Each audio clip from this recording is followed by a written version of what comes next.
DTV es información, diálogo, análisis. DTV es federalismo, pluralidad de voces, libertad de expresión.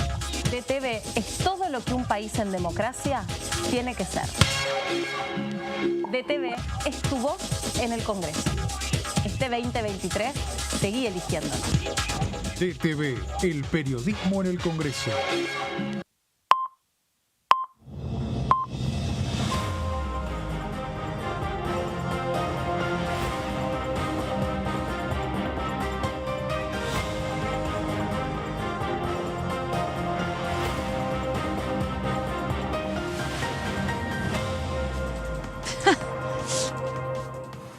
Buen día, ¿cómo les va? Y feliz semana para todos. Esta es la segunda edición de DTV y estamos en vivo para poder contarles todo lo que va a pasar, que no es un montón, pero va a pasar porque va a haber comisiones la semana esta en la que nos encontramos. No es un montón porque estamos mal acostumbrados, en verdad, que la Comisión de Juicio Político, por ejemplo, trabaje todas las semanas. Ya anticipó que esta que viene no va a ser el caso, sí, tal vez la que viene. Pero decimos que igual hay mucha actividad porque el Frente de Todos quiere una próxima sesión, quiere que haya una próxima sesión con temas que les parecen verdaderamente urgentes. Hay que ver ahí qué es lo que pasa con esos temas que se quieren incluir y si efectivamente se puede o no se puede avanzar, porque, bueno, obviamente hay muchos temas que quedan tironeados por la agenda política de las elecciones, ¿no? Por ejemplo, tema Aerolíneas Argentinas, y ahí hay menos chance que se acompañe ese tema, que se incluya ese tema en una próxima sesión. Pero hay que esperar, hay que ver qué pasa. Hola, Meri, ¿cómo va? Hola, Meli, ¿cómo estás? Sí, estamos con la previa un poquito de lo que va a ser la expectativa de una sesión dentro de una semana, 3 o 16 de septiembre particularmente. Sí, hay como todo un paquete de proyectos que dan cuenta más que nada de este diálogo con las propuestas electorales que se están haciendo en el marco de la campaña. Uno tiene que ver con el proyecto de líneas argentinas, pero por ejemplo, el día de mañana la idea es que finalmente se le dé dictamen a esta iniciativa del Plan de Ciencia y Tecnología 2030, que también es de alguna manera una respuesta, si bien se viene trabajando hace mucho tiempo, a estas propuestas de campaña, estas respuestas en entrevistas que hace Javier Milei sobre, bueno, qué va a pasar con la inversión en ciencia y tecnología en el caso de un futuro gobierno, ¿no? ¿Qué va a pasar con el CONICET? ¿Qué va a pasar con un montón de cuestiones? Que, bueno, la respuesta de parte también del Frente de Todos y ciertos sectores Juntos por el Cambio es anteponer, bueno, la idea es que haya determinado porcentaje de inversión en ciencia y tecnología durante al menos 10 años. Todo juega. Hablando de un posible futuro gobierno, Fabi, estábamos los dos comentando antes de salir aquí al aire, en realidad los tres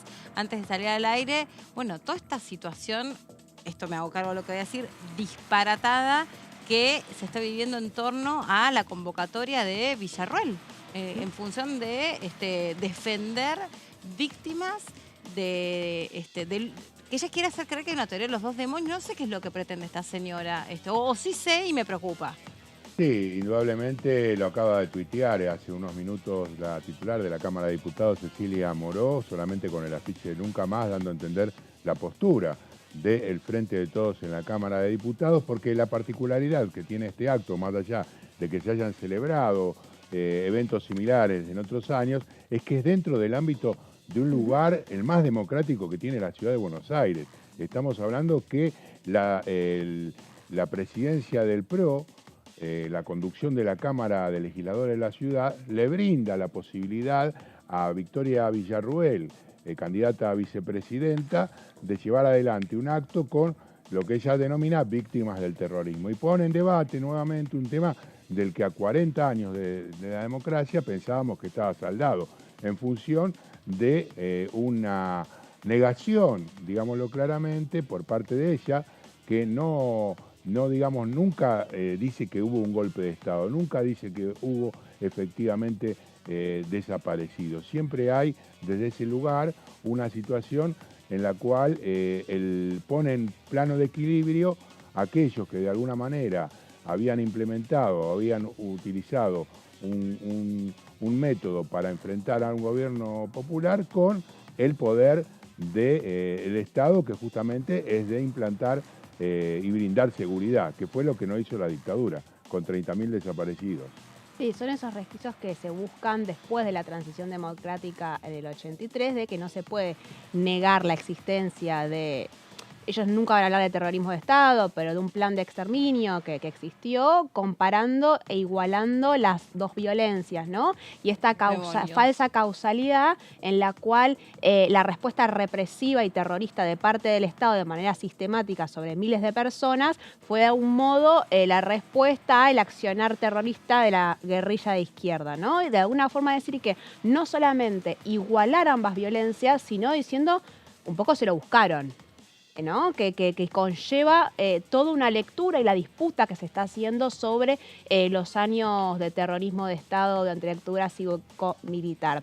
Y ahí que tiene que ver con un poco el rol de Villarruel en el caso de un futuro gobierno de Javier Milei, en tanto cabeza en el Ministerio de Seguridad y Defensa, de los nombres que se están pensando para ahí, y lo que se sospecha que es un regreso de cierto partido militar al poder de la mano de Villarruel, sabiendo que ella integra precisamente este Centro de Estudios Legales para las Víctimas del Terrorismo, ¿no? Que es el que está organizando lo que va a pasar en la legislatura, y sabiendo y recordando un poco lo que pasó también durante el gobierno de Mauricio Macri, donde habían algunos sectores que volvieron a intentar plantear, abrir la discusión en torno al terrorismo de Estado, y se intentó pasar acá mismo en el Congreso de la Nación. ¿Se acuerdan que Alberto Asef, diputado del PRO, trató de en el Congreso presentar un libro que tenía que ver sobre la estafa de los desaparecidos? No me acuerdo exactamente cuál es el nombre, pero tenía que ver precisamente eso, con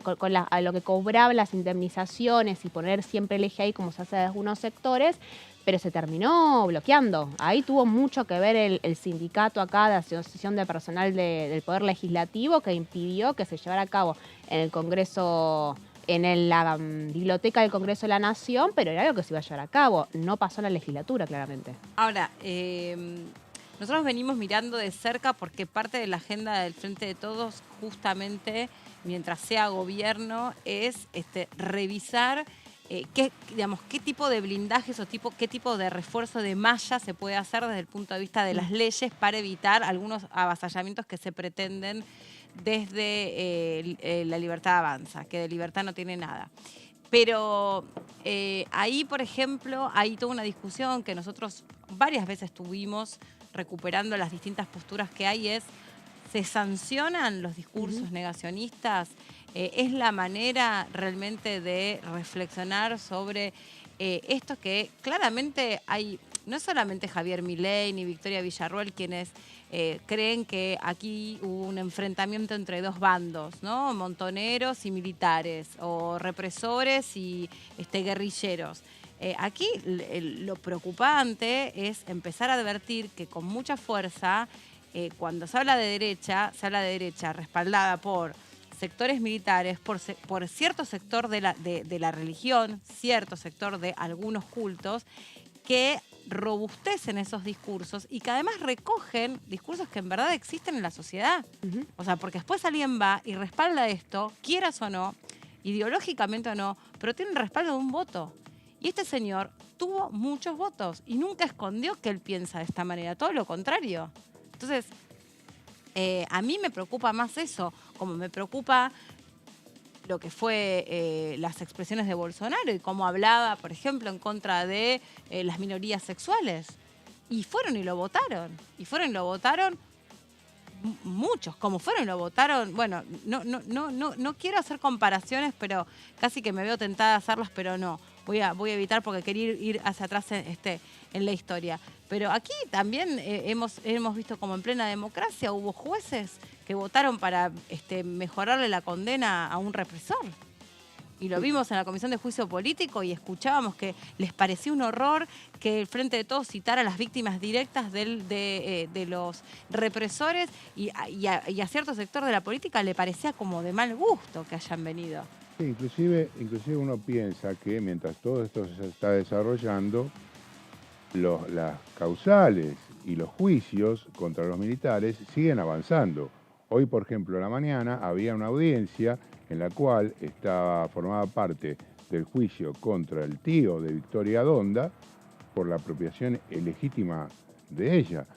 Entonces, es como un poco extraño, ¿no? Porque estar viviendo en el túnel del tiempo, pero cohabitando con esa realidad que día a día te muestra que, por ejemplo, hace, ¿cuánto?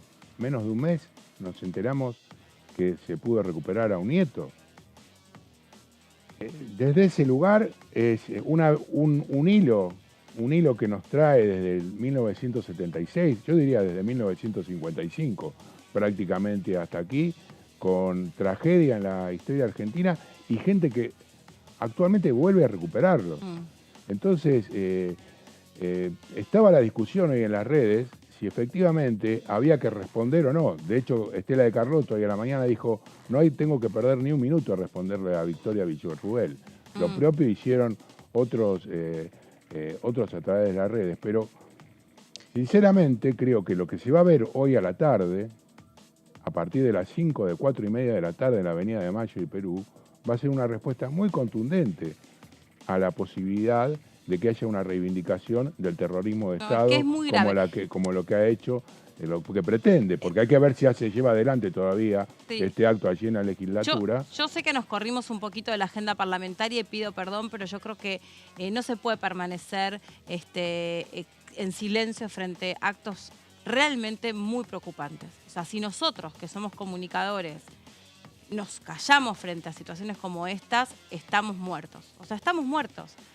Porque hay que aprovechar estos pequeños espacios que todavía tenemos, y lo digo en estos términos, para expresarnos y manifestar, y esto es una opinión personal, la preocupación, la extrema preocupación y el repudio frente a actos como este. Después, el resto se zanja aquí en el Parlamento sobre si tiene que haber o no sanciones para discursos negacionistas, y eso será otra discusión. Pero me parece que mientras podamos y tengamos alguna especie de ventanita para concientizar o para emitir un juicio de valor, de esto sí me hago cargo y sé que nos hemos corrido un poquito de la agenda parlamentaria. Son actos revestidos de legitimación institucional. Esto no lo están haciendo en una esquina en el medio de la calle, lo están haciendo en la legislatura de la Ciudad de Buenos Aires, ¿no? Le da otro cariz. No es una pequeña minoría intensa que tal vez en su momento representaba a Victoria Villarruel con otros sectores con los cuales ella está alineados, sino que ahora se hace en uno de los lugares de la democracia. Sí, es muy preocupante. Y pensando exactamente, de vuelta, se intentó hacer en el Congreso, porque también tiene que ver con lo que pasa, me parece, acá en la Cámara de Diputados, porque se intentó hacer en la Cámara de Diputados y no se logró. Sí. Se intentó ahora en otro escenario electoral, ¿no es cierto? Después del triunfo de Jaime Milei, se intentó hacer en la legislatura y por ahora se está logrando hacer. Entonces, y pensando en esto mismo del juego, ¿no? Que en sintonía, en simultáneo que se está llevando a cabo esto en la legislatura, se avanzan los juicios que están investigando los delitos de lesa humanidad.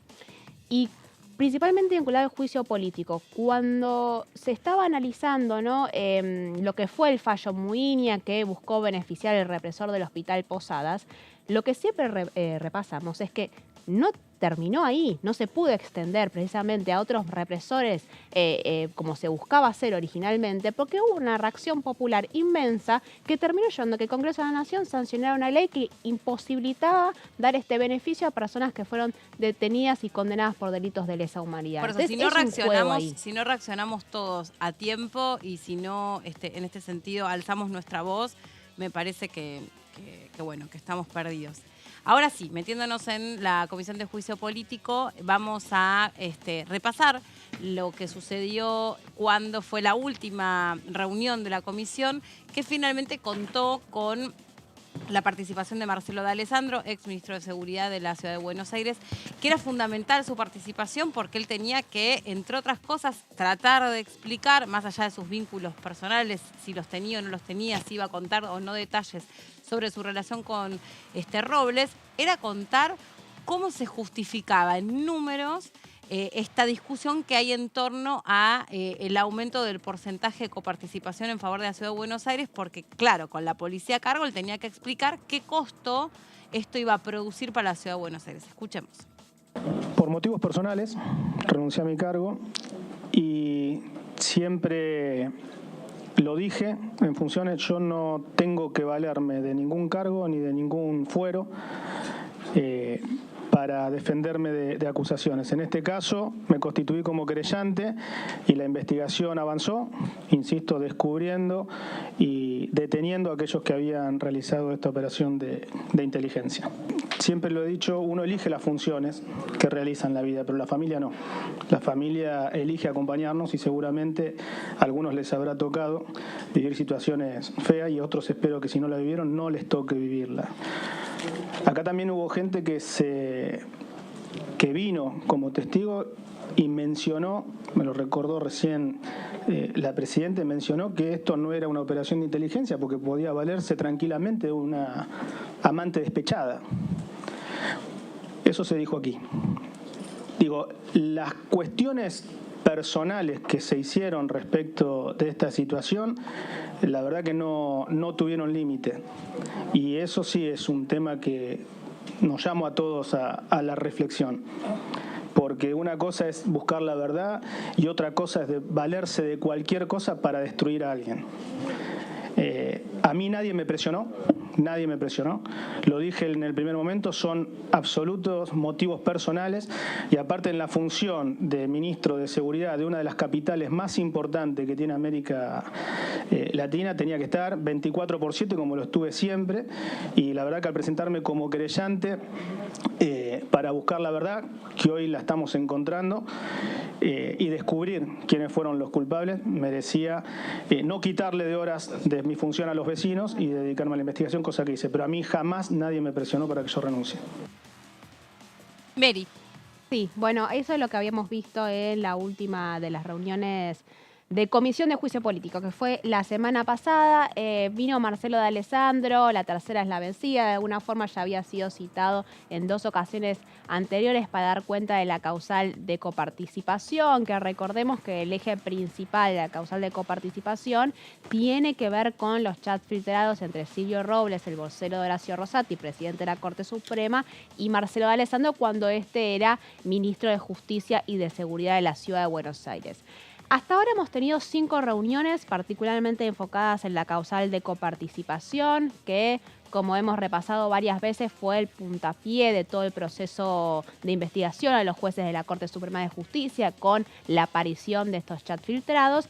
Y la hipótesis y lo que está investigando el Frente de Todos tiene que ver con que la acordada que sacó la Corte Suprema de Justicia en el 2022, que incrementó los fondos coparticipables del 2,3 al 2,95%, fue negociado entre el gobierno porteño de Horacio Rodríguez Larreta y un sector de la Corte Suprema de Justicia, precisamente a través de algunos funcionarios como Silvio Robles y Marcelo D'Alessandro.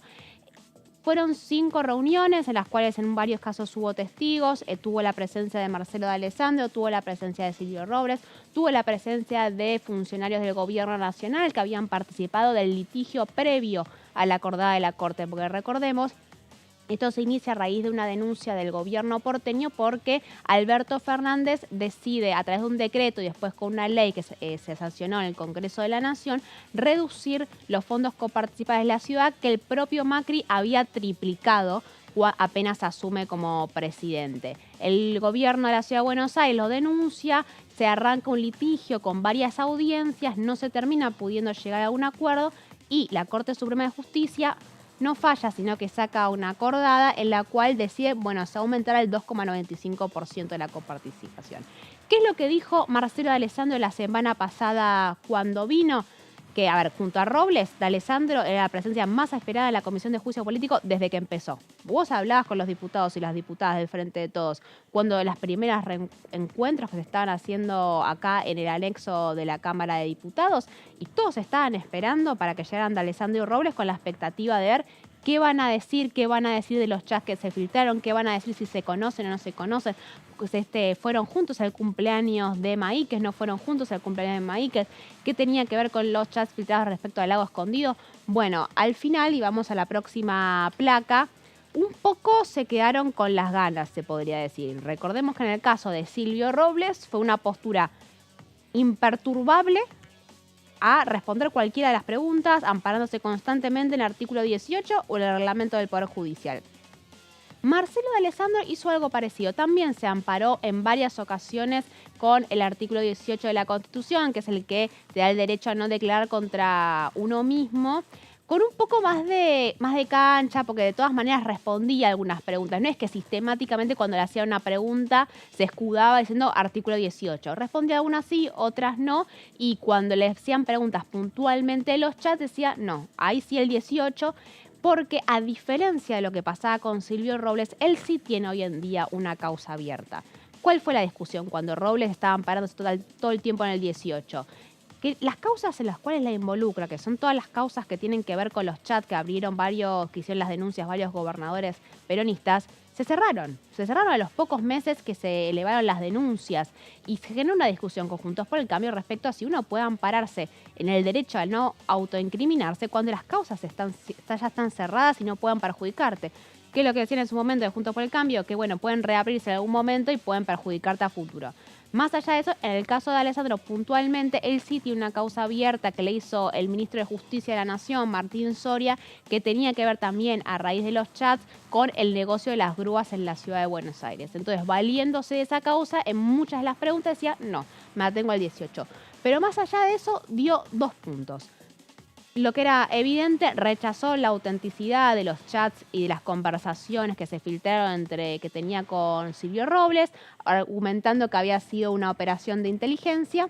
Y lo que habíamos escuchado recién en el recorte es que se refirió a por qué es que renuncia. Entonces, semanas después, o sea, primero se pide la licencia y después renuncia cuando se dan a conocer estos chats. Él dice que es por cuestiones personales y no ahonda mucho más en ese sentido. De vuelta, fue una reunión más bien breve, más que nada con un sector de Juntos por el Cambio presente y oficiando un poco de defensores y cruzándose en muchos casos con el oficialismo, pero da una sensación de estar más cómodo que el propio Silvio Robles, aunque diera la misma poca cantidad de respuestas en cierto sentido. Ahora, 5 reuniones, ¿qué es lo que tenemos ahora en la causal de coparticipación? Se está elaborando el informe porque lo de Marcelo D'Alessandro va a ser la última de las reuniones vinculadas a coparticipación. Ya está, se cerró. Seguramente la semana que viene, cuando vuelva a reunirse la Comisión de Juicio Político, presente un informe más detallado sobre cada uno de los puntos que fueron recabando de información vinculadas a esta causal, pero ya está. Terminó con la presencia más esperada, que era la de D'Alessandro. ¿Qué es lo que tienen hasta ahora? Vamos a la próxima placa. A ver, ¿qué es lo que va componiendo un poco todo el informe que compone la acusación por mal desempeño contra los jueces de la Corte Suprema?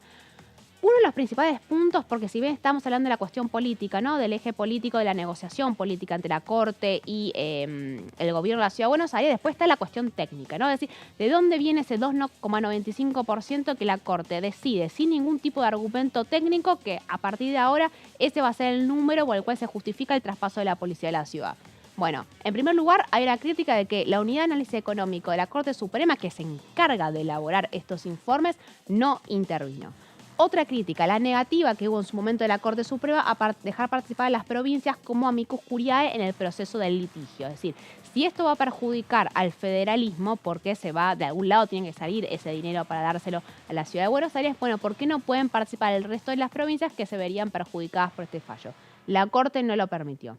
La inexistencia de un informe técnico que explique el porqué del incremento del 2,95% de la coparticipación, es decir, más allá de que la Unidad de Análisis Económico no participó, no hay ningún informe técnico, no hay ninguna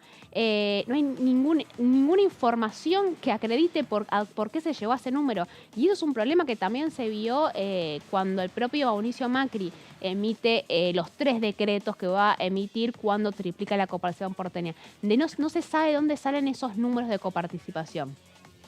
Y por último, que tiene que ver la cosa más política, ¿no? El haber mantenido a funcionarios vinculados en situaciones reñidas por la ética, haciendo precisamente referencia a Silvio Robles y a D'Alessandro por esa supuesta amistad que mantenían cuando formaban parte de, Robles como vocero del presidente de la Corte Suprema y D'Alessandro como una de las partes en calidad de representación del gobierno de la Ciudad de Buenos Aires.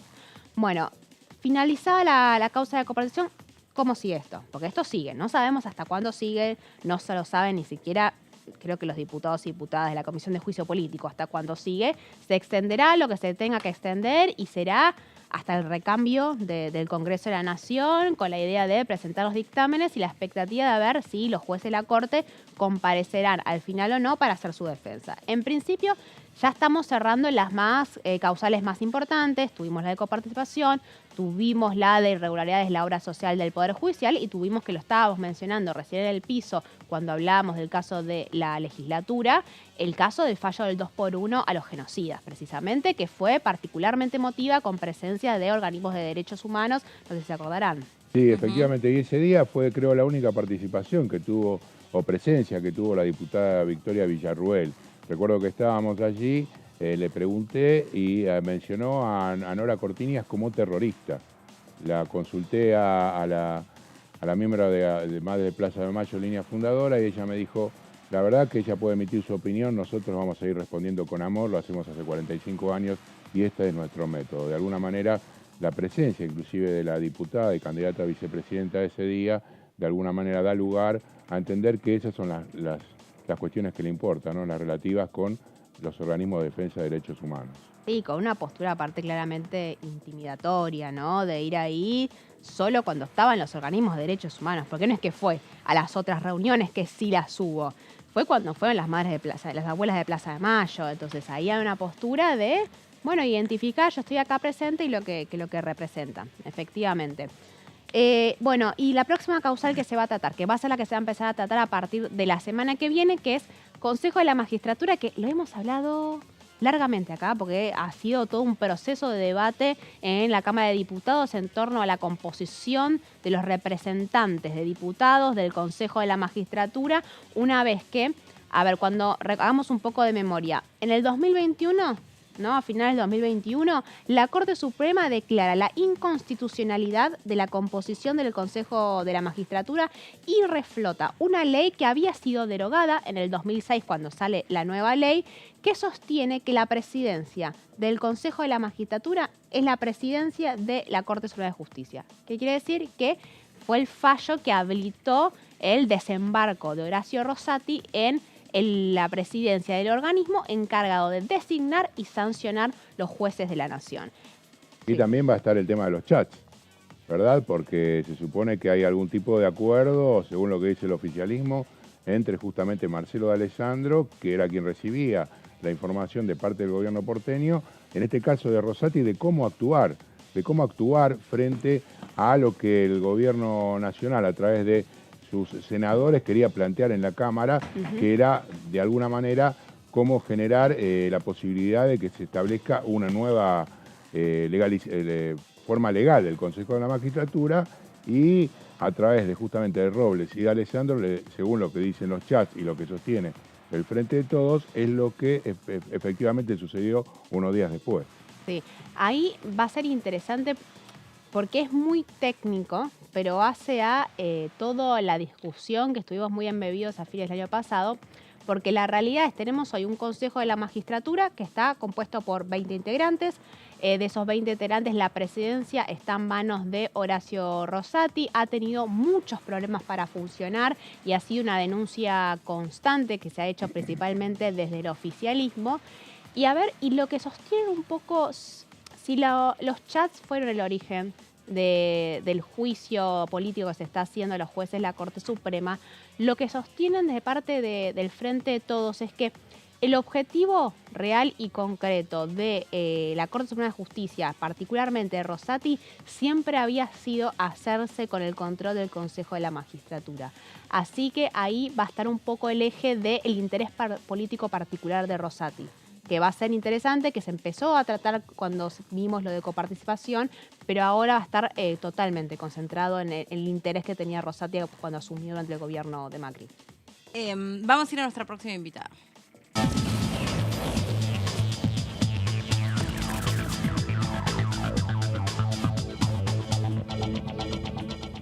Diputada Elena, ¿cómo le va? Bienvenida.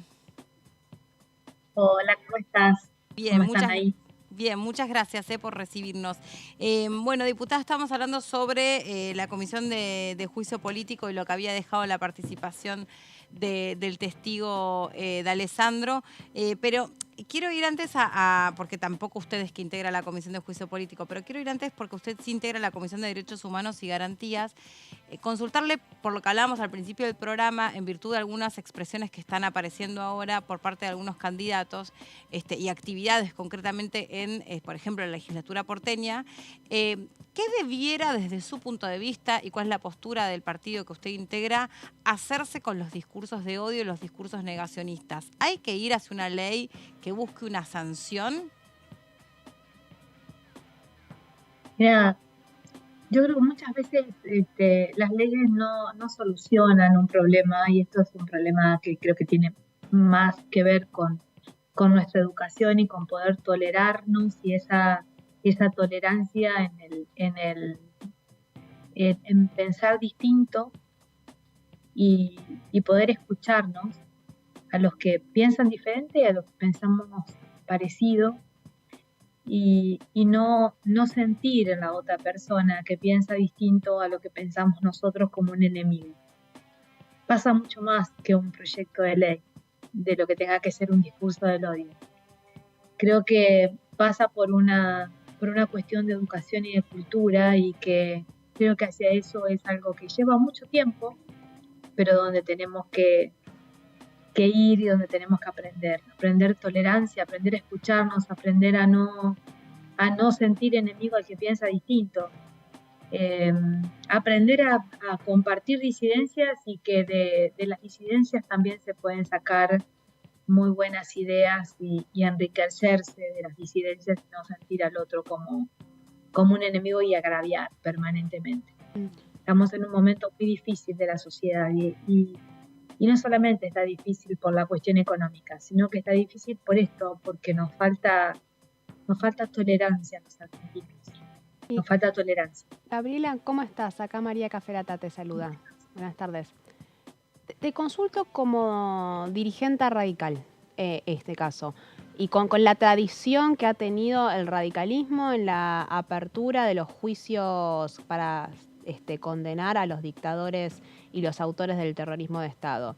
¿Qué análisis es lo que está pasando, que imagino que sabrás, en la legislatura porteña, con un acto que lo que se busca hacer es homenajear a las víctimas del terrorismo, que es como lo llaman, pero bueno, de alguna forma que pareciera encubrir una especie de revisión de la teoría de los demonios? ¿Qué análisis es lo que está pasando ahí? Me parece una provocación. Honestamente, me parece una provocación sin sentido. Creo que lo tomo más como un acto político que como un acto de reivindicación de algo. Así como me parece una barbaridad hacer un negocio de los derechos humanos, y que en muchos casos el kirchnerismo hizo un negocio de la defensa de los derechos humanos, también me parece que esto es una manera de casi lo mismo, pero del otro lado. A los derechos humanos, lo que pasó en esa etapa de nuestro gobierno, de nuestra historia, la tenemos que tomar con mucha objetividad, y calmar esa agresión que puede haber de un lado o del otro. Los derechos humanos es mucho más que lo que nos pasó en la época del gobierno militar. Pero honestamente lo que hoy está haciendo, y sobre todo que la vamos a ver a nuestra colega en ese acto organizado por ella, me parece que es un acto de provocar sin necesidad, y lo tomo más como una cuestión política. Creo que ninguna de las dos extremos sirve. No sirve esto, y tampoco así sirve hacer un negocio con la defensa de los derechos humanos solamente como una bandera y nada más. ¿Qué sería exactamente hacer un negocio con la bandera de los derechos humanos? Porque ahí pareciera, no te estoy provocando, pero como parece de vuelta, ¿no? Una postura en el medio, y de vuelta estamos ni una cosa ni la otra. Te voy a contar una historia personal, que pocas veces lo he contado, y a veces me cuesta hablarlo. Yo era chica cuando llegaron y allanaron mi casa. Era una niña, y se lo llevaron a mi papá preso.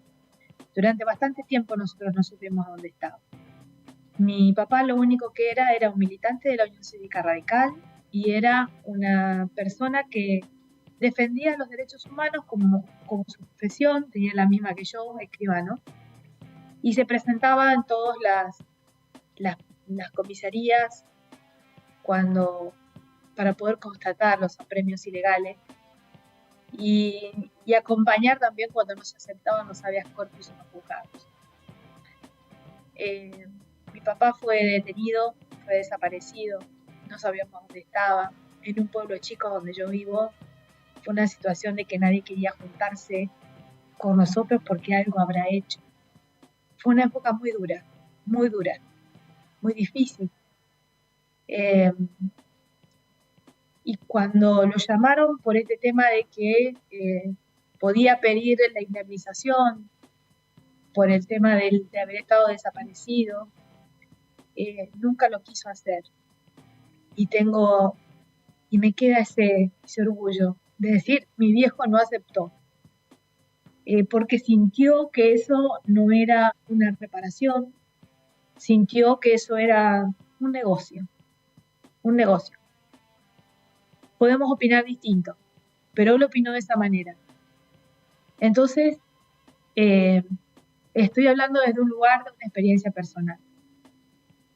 Ahora, primero, diputada, gracias por abrir su corazón y contar una parte muy dura y dolorosa de su historia personal. La verdad que lo valoramos porque pocas veces sucede esto y además porque se nota que claramente es algo que remite o que genera un montón de tristeza a pesar del tiempo transcurrido. Así que gracias por eso. Es así. Y por supuesto que desde este espacio siempre lo que hacemos es, no importa cómo pensemos cada uno de nosotros, sino es darnos la posibilidad de dialogar y conocer, en definitiva, quiénes son nuestros diputados y diputadas, cómo piensan y desde ese punto de vista, cómo tratan de representar a distintos sectores de la sociedad. Pero este es un tema tan, digamos, que remueve una herida tan profunda de nuestra sociedad, ¿no? Que es muy difícil poder incluso pensar que haya personas que respalden con su voto a seres que intentan negar el capítulo más nefasto de nuestra historia. Eso también, digo, ¿cuál es el mea culpa de la política, ¿no? Incluso de la Unión Cívica Radical, el partido que, entre otras cosas, trajo a Raúl Ricardo Alfonsín para devolvernos la democracia a los argentinos? ¿Cuál es el mea culpa? Porque hay un sector a 40 años de democracia de esta sociedad que sigue creyendo que la respuesta es la mano dura, es la represión, es la violación a los derechos humanos. ¿Hay personas que hoy creen eso todavía? Hay personas que todavía creen eso todavía y hay personas que descreen mucho de la política y creo que lo que nosotros vimos en las últimas elecciones PASO tiene que ver con esto, con un estado de rabia de la sociedad, de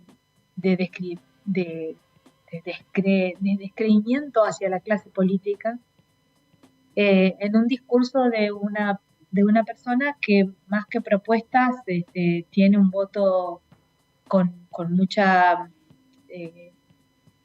creo que la gente lo vota más no por lo que dice, sino con el sentimiento que lo dice o por la irracionalidad en que lo dice.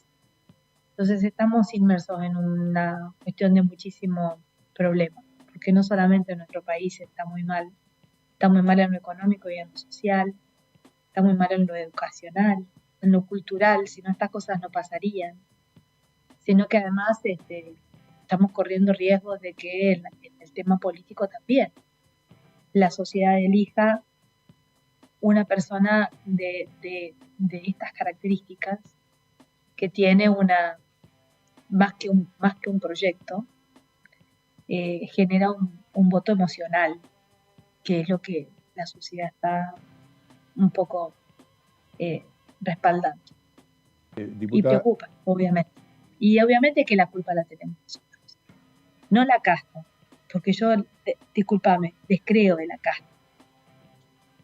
No está mal hacer política, al contrario. No, Lo que está mal es la corrupción en la política. Y eso es lo que tenemos que vivir, a eso es lo que hay que atacar.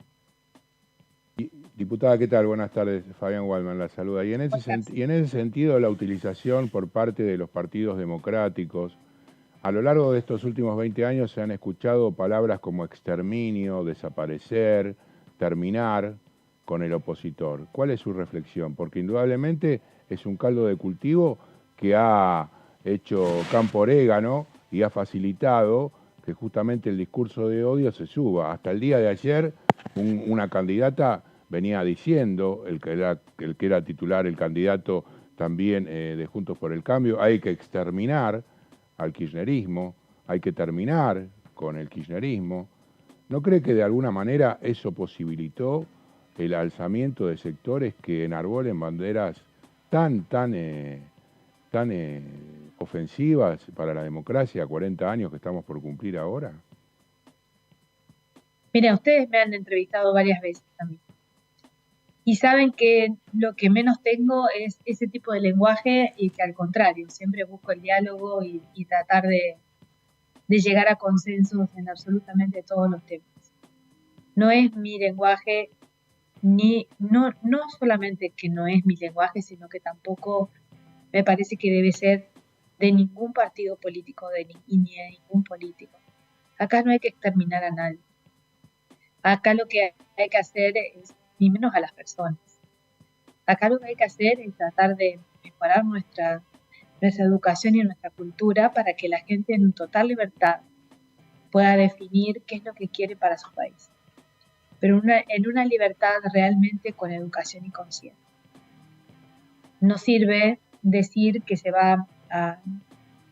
los discursos de odio no, obviamente que no sirven, pero también es cierto que bajo esa bandera del discurso de odio, el kirchnerismo ha armado una situación que elige o beneficia a quien piensa de determinada manera, dejando afuera a quien no lo piensa de esa forma. La libertad de expresión y la libertad en todo sentido hay que tenerla presente y hay que saberla defender, pero hay que saberla defender en serio.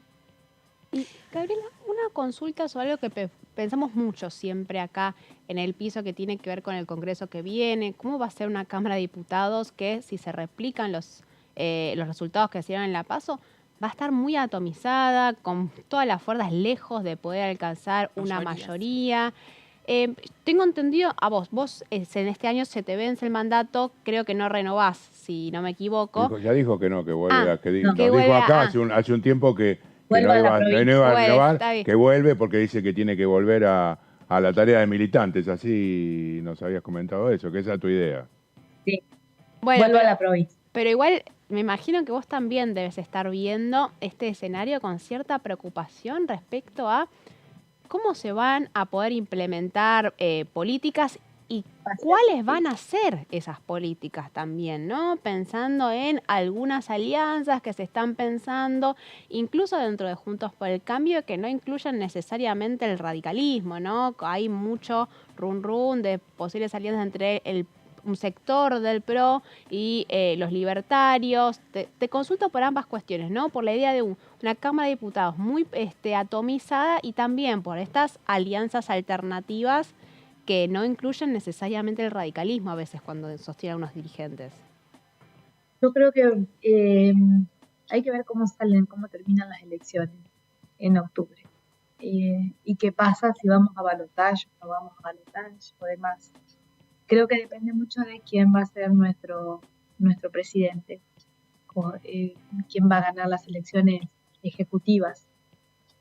De hecho, creo que va a ser una cámara difícil. Creo que va a ser una cámara muy difícil. No quedan dudas de eso. Y que más que nunca, si se quiere llegar a buen puerto y llevar a nuestro país adelante, más que nunca vamos a necesitar, no alianzas, diálogo y consenso. Diálogo, escuchar las cosas que no nos gusten, tratar de sacar de las cosas que no nos gusten lo que pueda servir y llevar este país a un mejor lugar. y sobre todo parar algunas cuestiones que duelen hoy, que duelen mucho, que tienen que ver con la inflación, con la pobreza, con la marginalidad, con la inseguridad, con la violencia. Y la verdad que en esto creo que vamos a tener un congreso muy variado, en que creo que voy a disfrutar mirarlo desde De afuera, no De envidias afuera. a tus colegas, digamos. Y la semana que viene está la propuesta de una sesión, hay un temario, Puede ser. algo se conoce, las licencias, el tema de aerolíneas, que también en principio quisiera llevar el oficialismo, las cuestiones relativas a la discapacidad. La compra de maquinaria agrícola también. Quizá tenía intención también el oficialismo de tratar el tema de GNL. ¿Qué expectativas tenés? ¿Qué posibilidad con el temario? ¿Ustedes quisieran agregar algo más?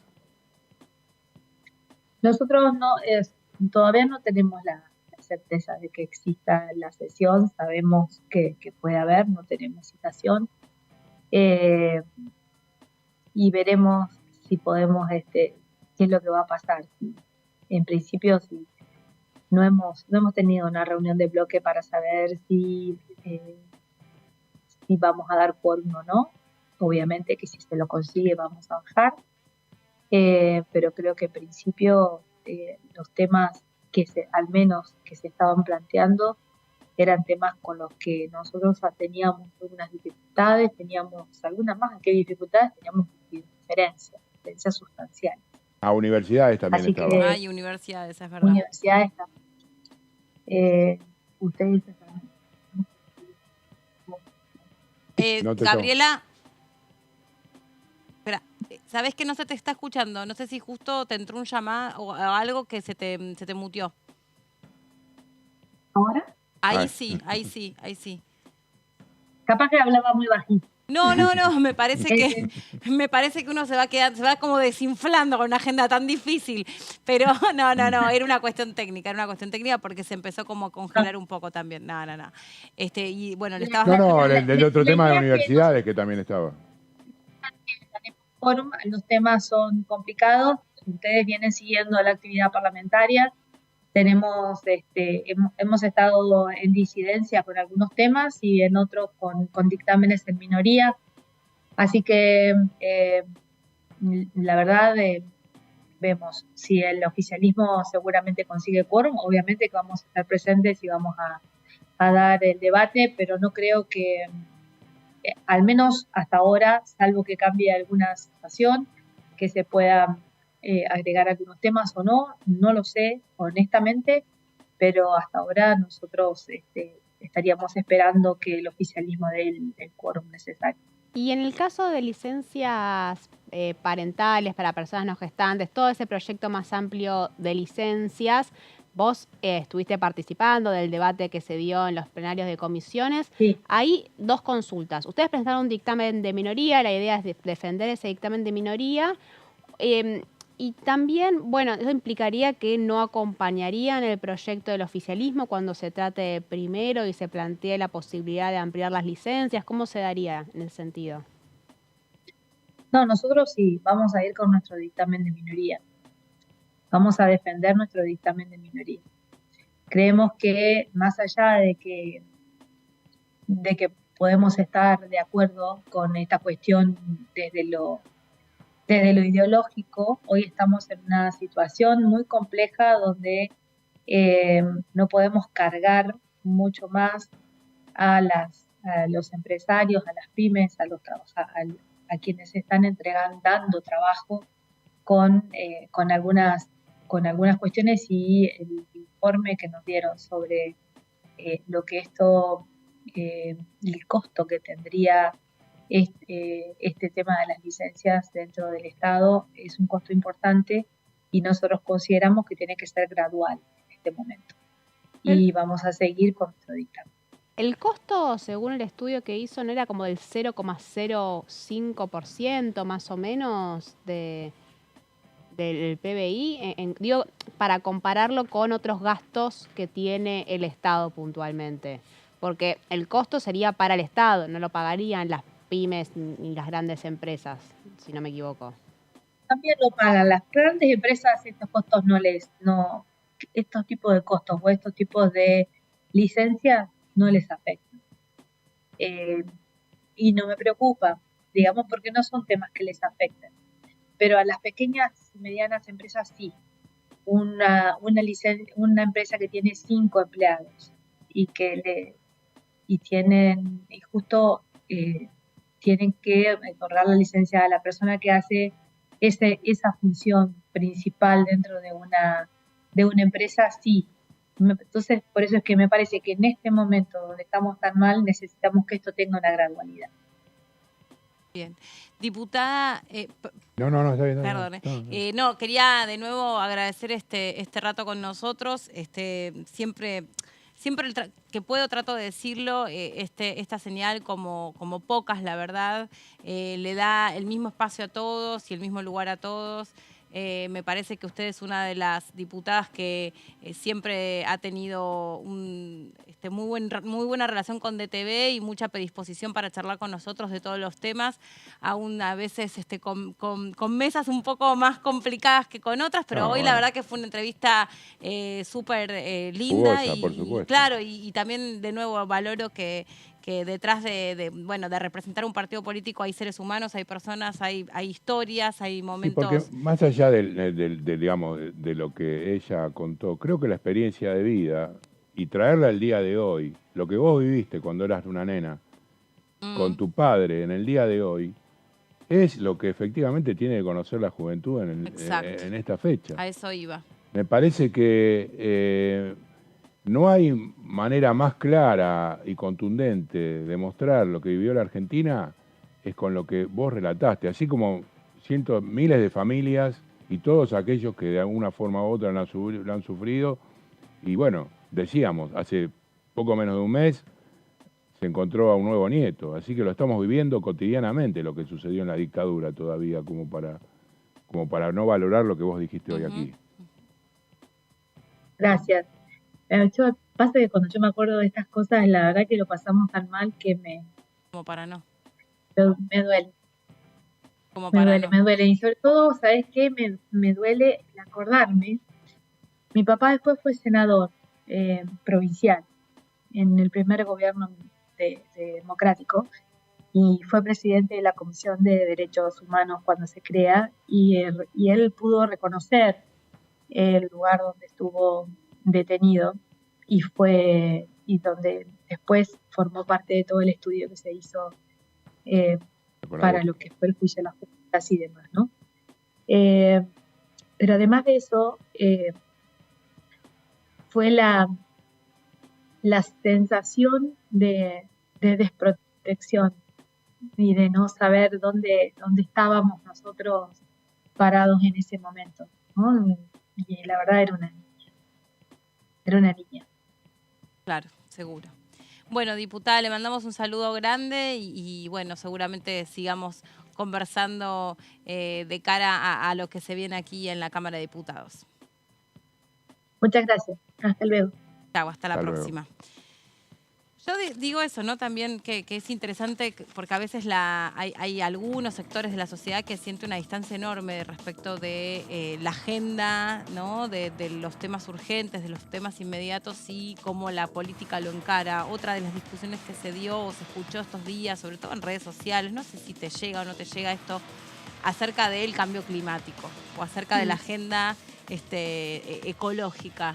Nosotros acá tenemos un programa entero dedicado a eso. O sea, este Congreso se viene ocupando con este partido de gobierno o con otros de la agenda de cambio climático, que por otra parte es, si queremos mínimamente tener lo que tenemos, por ejemplo el campo, hay que mirar la cuestión del cambio climático, nos lo dicen los jóvenes en todas las cumbres del mundo que hay, se nos alerta desde todo punto de vista y parece que para algunos eso es algo que puede ser postergado. Pero claro, hay tanta distancia y hay a veces tanta mala intención en la forma en la que se comunican esas cosas, como si uno se ocupase, por ejemplo, de la ley de humedales, está ocupándose de algo que es trivial. al lado de que no tenés para comer. No, obvio, pero ¿sabes qué?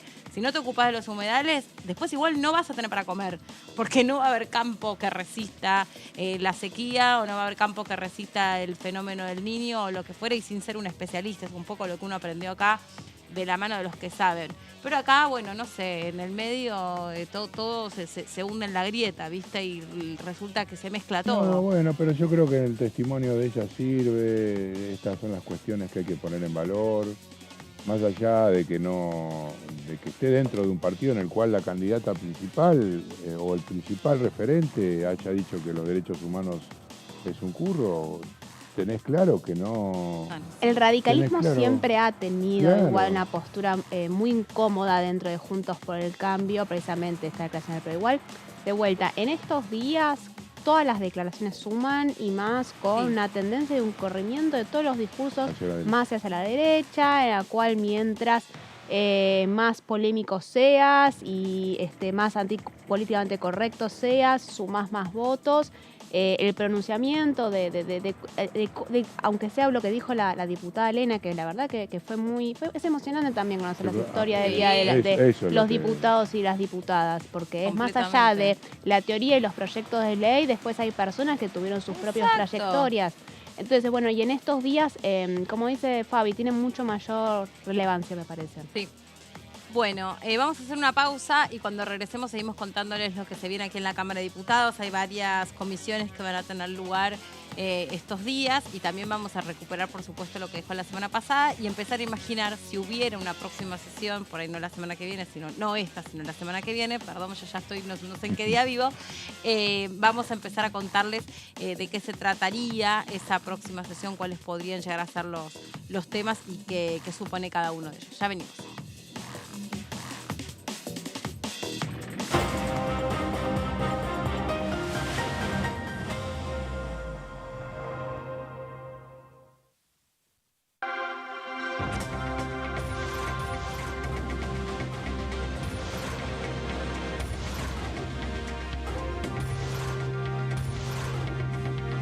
Ellos son tu voz en la tercera edición.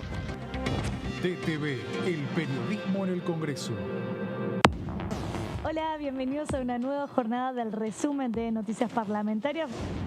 Tema del consenso que tiene que haber en un Congreso que se maneja con minorías.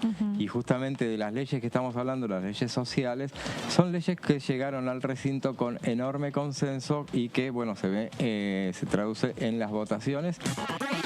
DTV, el resumen, de lunes a viernes.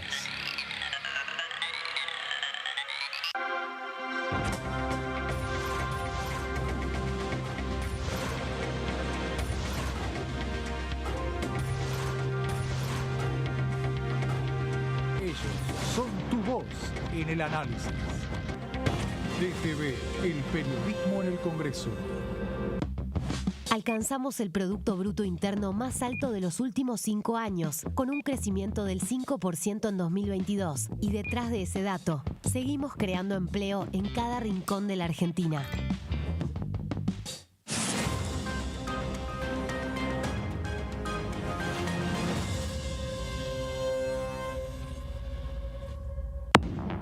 ¿Cómo están? Bienvenidos, bienvenidas. Aquí estamos en la tercera edición. Obviamente que el juego legal lo regula cada provincia, depende de cada jurisdicción, y yo no me puedo meter en esa publicidad, pero en las apuestas online sí me puedo meter. Bien. Entonces el proyecto lo que busca es, por un lado, restringir a las horas de la madrugada el horario de publicidad. Una amiga me decía, bueno, sí, pero justo a la madrugada están los que tienen insomnio. Bueno, sí, pero durante el día están los jóvenes, nunca va a haber un buen horario, pero bueno, restringámoslo a la madrugada. Y lo que tenemos que hacer también es no asociar la publicidad con el éxito ni con eventos deportivos. Creo que es inadmisible, ¿no es cierto? Eso, el tema del manejo de los órganos o de la venta de órganos y todo ese tipo de cosas. Creo que es irrealizable, creo que no va a conseguir. En primer lugar, va a necesitar una ley. No creo que nadie con un uso de razón pueda apoyar esa postura. DTV, tercera edición, de lunes a viernes. Este es el gasoducto Presidente Néstor Kirchner, una obra de escala mundial realizada en tiempo récord, que unirá la energía de Vaca Muerta con todo el país. Innovaciones, tecnología, cientos de kilómetros de acero y miles de trabajadoras y trabajadores. Esta megaestructura alimentará la llama del país, uniéndonos con nuestros seres queridos, acelerando la economía, ahorrando divisas, con desarrollo, con federalismo, con soberanía y orgullo.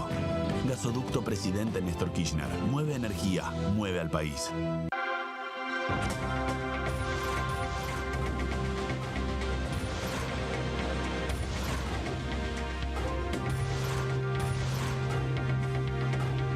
Ellos son tu voz en la tercera edición.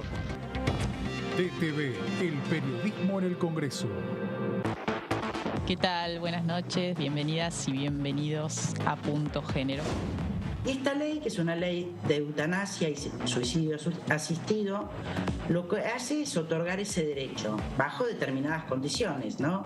Que sea una enfermedad o un padecimiento que incurable y que la persona manifieste, por supuesto, su voluntad.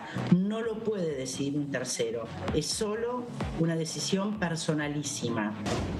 Es un proyecto que va mucho más allá, es mucho más integral, que está trabajado por un colectivo que se autodenomina la Revolución de las Viejas. Este colectivo viene trabajando desde hace un tiempo ya y sobre todo puso mucho empeño durante la pandemia, que es donde creo yo que se vieron estas discriminaciones. La cantidad de efectores de centros de salud que ofrecen este servicio, ¿en cuánto aumentaron? Se duplicaron desde la sanción de la ley. Pasamos de 900 efectores a 1.800 efectores en 2 años, que además tiene una distribución geográfica interesante, entonces eso hace que no estén todas las barreras salvadas, pero definitivamente la posibilidad de acercarse a un centro de salud o a un hospital a recibir servicios está. Punto Género, lunes, 23 horas.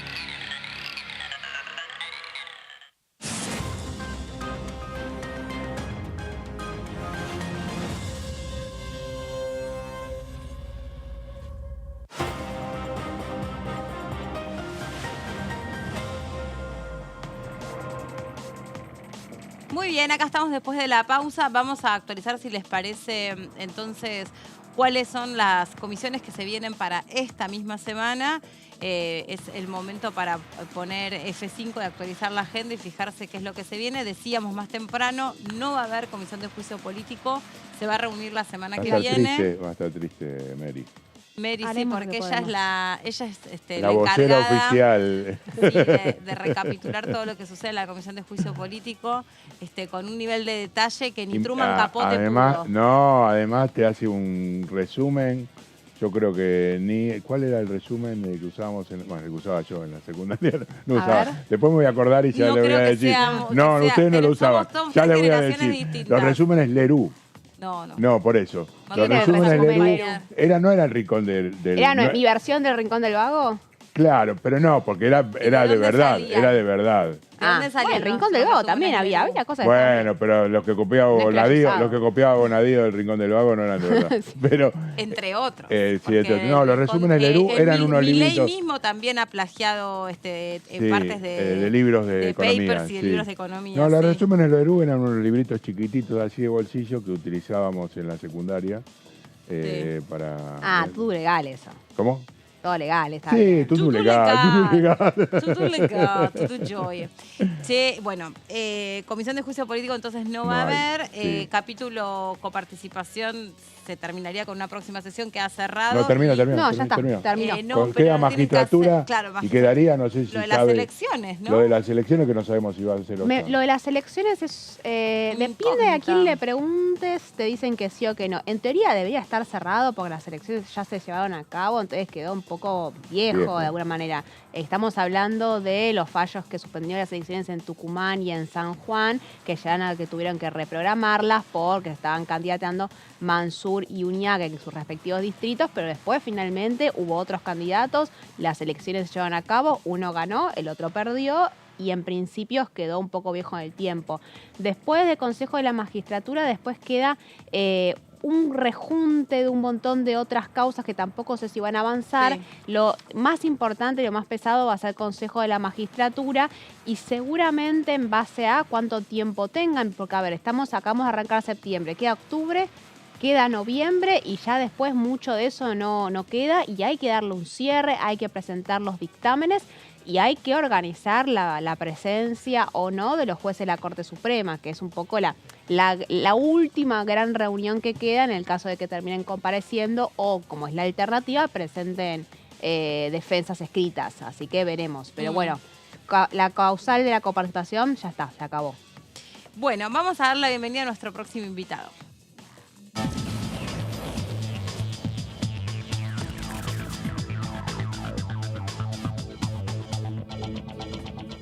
Desde la provincia de Salta saludamos al diputado Godoy. ¿Cómo le va, Godoy? Bienvenido. ¿Cómo están ustedes? Muchas gracias. Bien, gracias. Bueno, estábamos repasando qué es lo que se viene para esta semana y una posible próxima sesión que, por lo menos acá, el diputado Germán Martínez, jefe de su bloque, dijo que tenía intención de convocar para el 13, creo, ¿no? 13, efectivamente. Y el diputado está involucrado con el dictamen. ¿En qué lo involucran al Lo diputado? involucran en una causa. No, pobre hombre. Tiene que ver con el dictamen de Aerolíneas Argentinas, que es una de las expectativas que plantearon desde el oficialismo, que puede llevar hacia la Cámara esta especie de cerrojo que plantean para el caso de que un futuro gobierno pueda de alguna manera llevar adelante una venta, la necesidad de contar con los 2/3 de los votos tanto en la Cámara de Diputados como en la Cámara de Senadores. ¿Existe esa posibilidad que se lleve al recinto entonces el tratamiento del dictamen que ustedes obtuvieron la semana pasada? Godoy, ¿qué tal? Buenas tardes. ¿Qué tal? Buenas tardes. Bueno, supongo que para eso dictaminamos, ¿no? Digo, es la intención del bloque poder llevarlo al recinto, que quede conformada esa mayoría de manera similar a lo que sucede con la ley de YPF. Pues entonces es un debate político al final del camino, ¿no?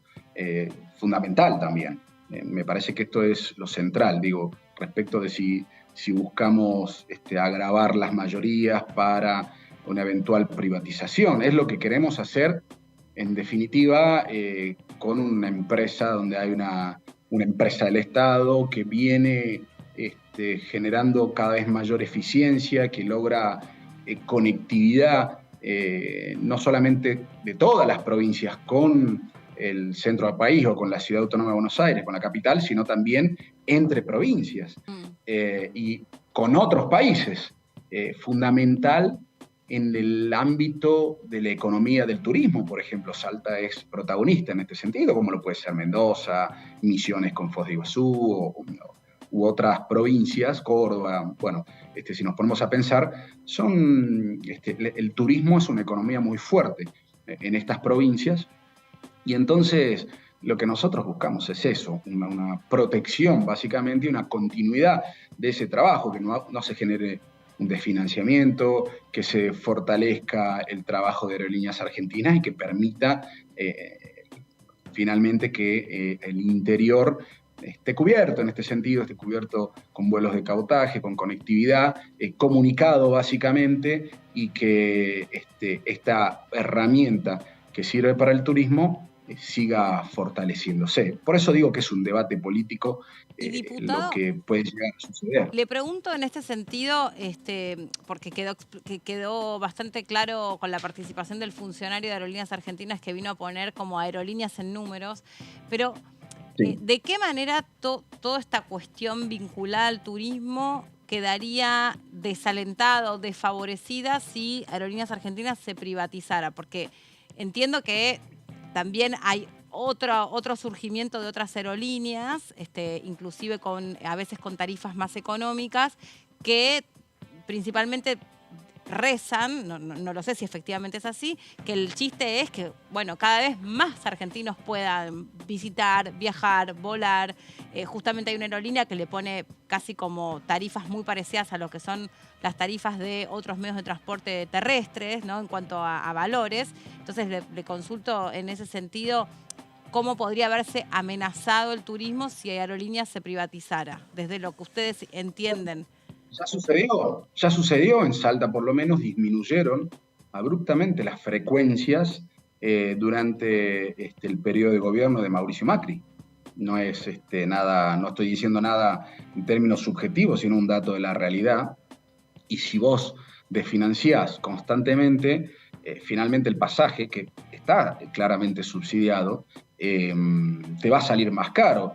Y una aerolínea de bandera, además de permitir muchísimas otras cosas más allá del turismo, recordemos lo que sucedió con vacunas, repatriación de personas que durante el COVID se habían quedado varadas en otros países, rutas que por ahí no son competitivas en términos privados, a lugares, a provincias cuya frecuencia sería cada vez menor, se ven perjudicadas en términos de trabajo y en términos de turismo. Entonces, no es que es algo que nos tenemos que imaginar, ha sucedido. No, claro, yo lo que necesitaba era que me explicaran esto, ¿no? O sea, si una aerolínea la privatizan, lo que pasa es que el pasaje deja de estar en parte subsidiado, entonces sube el precio del pasaje o baja la frecuencia. Esto quería terminar de entender porque...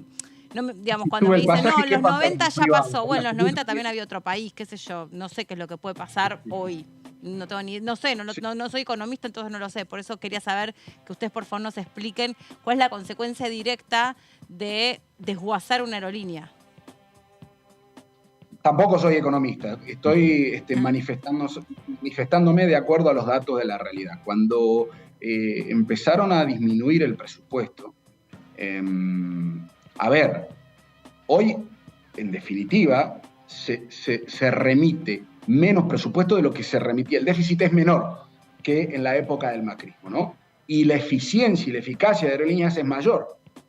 Esto es fundamental para entenderlo también, porque no estamos hablando de una caja negra que lo único que genera es gasto y gasto y gasto. Hoy, con el trabajo que se vino realizando, de acuerdo a los datos que nos brindaron ese día en la comisión, el déficit de aerolíneas fue disminuyendo constantemente. Tanto es así que no se ejecutaron 0 pesos de lo presupuestado para este año.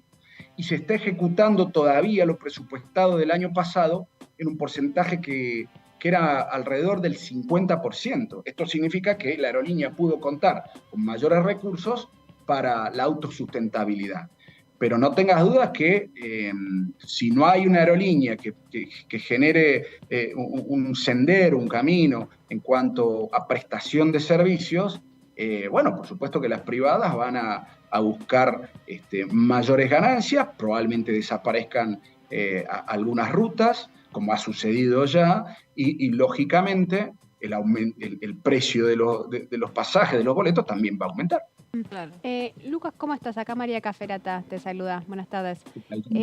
Hablando de turismo un poco, una de las deudas que quedó como parte del debate de la ley de alquileres tuvo que ver con la ausencia de un proyecto que regulara los alquileres temporarios para uso turístico, teniendo en cuenta la manera de que cómo están presionando, ¿no?, sobre el mismo valor de los alquileres para vivienda, ¿no? Y también quitando de la propia oferta esas mismas propiedades. En el Senado se está dando el debate precisamente para no solamente tratar la media sanción que salió de diputados, sino también para regular la ley de alquileres temporarios. Hay también acá un proyecto de Paula Penaga. Bueno, quería consultarte cómo veías la posibilidad de este tratamiento en la Cámara de Diputados y qué opinabas del proyecto en sí. Mirá, yo creo que es un tema que está sucediendo en las principales ciudades del mundo, ¿no? El municipio de Nueva York, en la ciudad de Nueva York, hay partes donde están prohibidos los alquileres temporarios, pero acaban de emitir algunas regulaciones respecto del plazo, periodos. si es alquiler menor a un mes, solamente lo pueden llevar adelante hoteles y no departamentos que podrían estar destinados a vivienda para alquiler para familias, etc. Yo creo que es un tema que hoy es un mercado que ha irrumpido en el sector de alquileres que ha aumentado el precio de los mismos.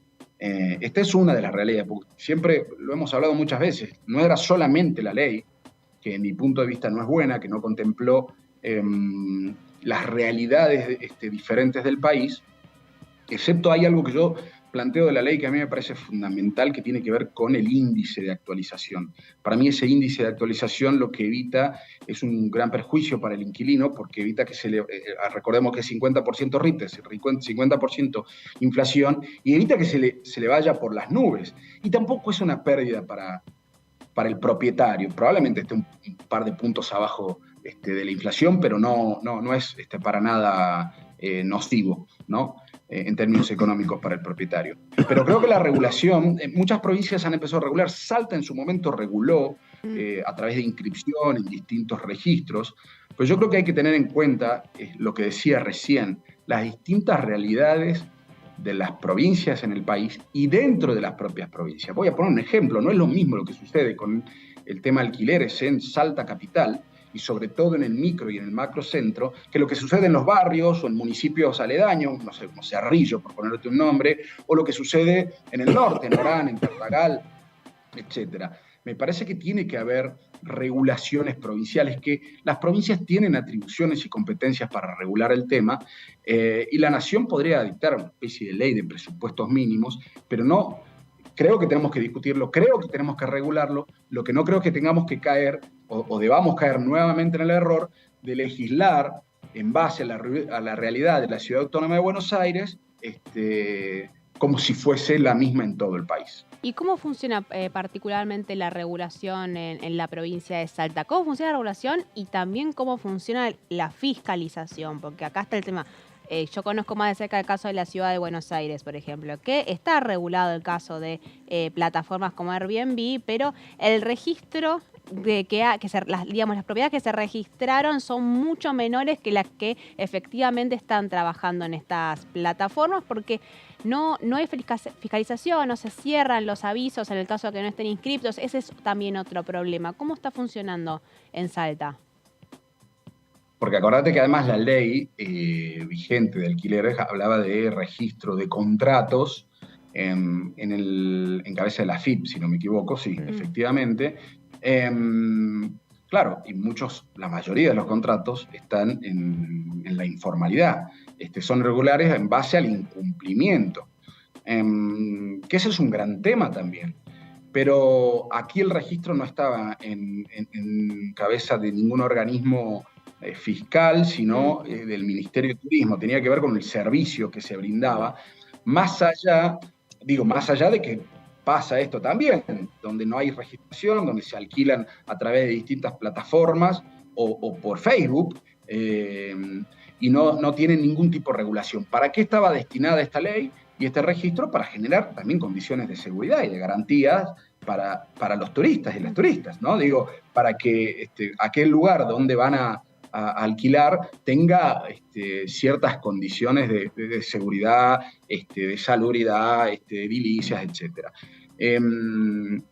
Entonces, era un requisito, más allá de inscripción en rentas, digo, para emisión de facturas, tienen que ser monotributistas, pero también deben estar inscriptos en ingresos brutos, en rentas en la provincia, y también obliga a la inscripción en ese registro, que creo que tiene que ser, vuelvo a repetir, una cuestión de competencia provincial y hasta municipal. Digo, ahí tiene que haber un trabajo articulado entre nación, provincias y municipios, porque son realidades básicamente locales, y además porque la posibilidad de fiscalización, de control, el poder de policía finalmente, la pueden llevar adelante los municipios en las áreas correspondientes, las provincias en las áreas correspondientes, y no exclusivamente nación, porque claramente no hay ningún tipo de control en este sentido. Por eso yo digo que la regulación tiene que ser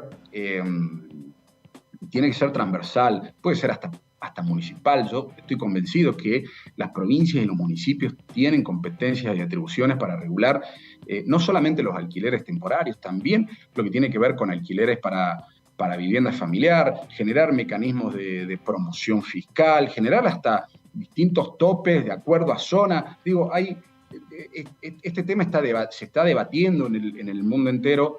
Legislación comparada existe, políticas públicas comparadas existen, más allá de, lógicamente, lo que tiene que ver con el acceso a la vivienda a través de créditos con tasas subsidiadas, a través de lo que sucede con los institutos provinciales de vivienda y financiamiento de nación, etcétera, etcétera. Se puede hacer regulación al respecto del alquiler. La consulta sería, Lucas, está claro que efectivamente en el Senado se está tratando, seguramente se le hagan modificaciones y quizá regrese a la Cámara de Diputados, donde habrá que ver si obtienen mayoría simple para hacerse aprobar, o la oposición consigue los 2/3 de los votos, que sería un poco más difícil en estos momentos. Pero más allá de esta situación, hay un estado apremiante con la cantidad de falta de propiedades que hay y una resolución que tiene que ir de la mano acompañada de, fundamentalmente, un descenso de la inflación. ¿Vos ves en ese sentido, a corto plazo, que pueda solucionarse esta situación gravosa para los argentinos?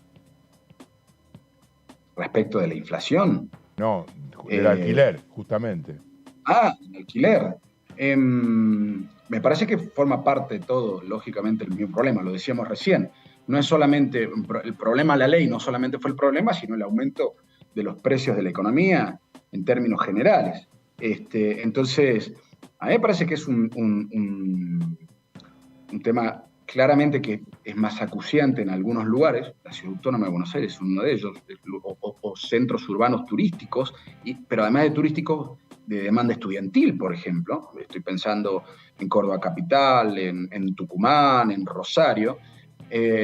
Y también es un problema en otras provincias como en Salta.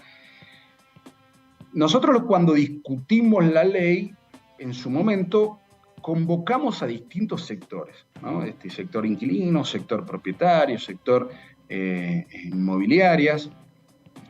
Lo que intentamos es que haya voces de las distintas provincias y de las distintas realidades. Espero que la modificación, yo no acompañé lógicamente el dictamen de la oposición y la aprobación, porque me parece que bajar a 4 meses la actualización de los alquileres, disminuir a 2 años, y sobre todo lo que les decía recién, atarlo a la inflación o hasta ningún índice, me parece que eso sí es una desregulación que va a provocar un gran daño a los inquilinos, ¿no? Creo que todo lo demás, creo que se podía debatir, buscar avanzar en promoción fiscal, etc. Espero que la regulación o las modificaciones que entiendo está trabajando el Senado contemple esas características, siempre pensando que el sector, el contrato básicamente de alquiler, no es entre dos partes en igualdad de condiciones. Yo por ahí escuchaba que decían, no, sí están en igualdad de condiciones. No, no lo están. Entonces la ley siempre tiende a proteger para igualar las posiciones. De hecho, el Código Civil tenía esta regulación. Recordemos que tenía 2 años, las actualizaciones no podían ser menores a 6 meses. Era otra realidad económica, no había índices, eso estaba regulado por el mercado. Pero bueno, me parece que el gran problema no es un problema que se resuelve solo con la ley, también con lo que decíamos recién, cómo buscamos la manera de que los argentinos y las argentinas y las familias argentinas puedan contar con la vivienda propia. El último gran programa de créditos para construcción de vivienda fue el Procrear. En el último mandato, o entre el penúltimo, o entre el primero y el segundo de Cristina Fernández de Kirchner, se desarrollaron y se construyeron, además que generó un gran incentivo en la construcción, que eso genera mano de obra, etcétera. Por lo menos aquí en Salta, donde todavía hay terrenos, donde se puede encontrar terrenos cerca de la ciudad, un montón de familias fueron beneficiadas de ese crédito. Un montón. y ese fue el último gran programa de créditos subsidiados. Por otro lado, están también las viviendas que tienen que ver con los institutos provinciales de la vivienda para sectores con menor poder adquisitivo, pero hoy básicamente está regulada el crédito hipotecario en muy poco porcentaje con ese famoso Procrear, son contados con los dedos de las manos, y por el sector privado, entonces es dificilísimo. ¿Sí? Lucas, le quería consultar por algo que lo que estuvimos charlando en la hora anterior, ¿no? Imagino que estarás al tanto que en la legislatura porteña se está pensando llevar a cabo un acto en homenaje a lo que llama Víctimas del Terrorismo, organizado por la candidata a vicepresidenta y diputada de la Cámara, Victoria Villarruel. Están planeadas muchas, un acto afuera, muchas movilizaciones de repudio. Quería consultarte por tu mirada en este contexto muy particular, electoral, de iniciativas de este estilo. A mí me parece verdaderamente preocupante, porque lo que tienden finalmente es a volver a instalar teorías que la sociedad argentina había desterrado, ¿no? Esta famosa teoría de los dos demonios, de una guerra interna. Creo que los principios, los valores, la memoria, verdad y justicia hicieron carne en la sociedad, y eso fue un ejemplo en el mundo entero también. Digo, el juicio a la Junta a través de un proceso justo, a través de jueces imparciales, naturales, eso fue un gran ejemplo de la democracia argentina en el mundo entero. Y siempre hay peligro de retorno a esas viejas teorías que al final del camino lo que buscan es avalar las atrocidades del terrorismo de Estado, ¿no? Sea como sea que desde mi punto de vista se manifiesten, se dibujen, lo que quieran, lo que están buscando es un aval a ese genocidio. Entonces, lógicamente, lo que hay que hacer, esta discusión no está terminada, esto es lo que quiero decir. Hay sectores de la sociedad que todavía impulsan, sobre todo sectores que tienen intereses particulares, que todavía impulsan estas teorías negacionistas. Y la democracia se defiende constantemente, ¿no? Esto me parece que es fundamental, se defiende constantemente también en sus valores, en memoria, verdad y justicia, en elecciones populares, también se defiende en la educación, también se defiende en la concientización. Esto es una tarea cotidiana, no es que está terminado. Me parece que esto hay que tenerlo absolutamente en claro, y estos son los peligros de proyectos políticos que finalmente tienen ese tinte autoritario y que les interesa poco y nada los valores democráticos.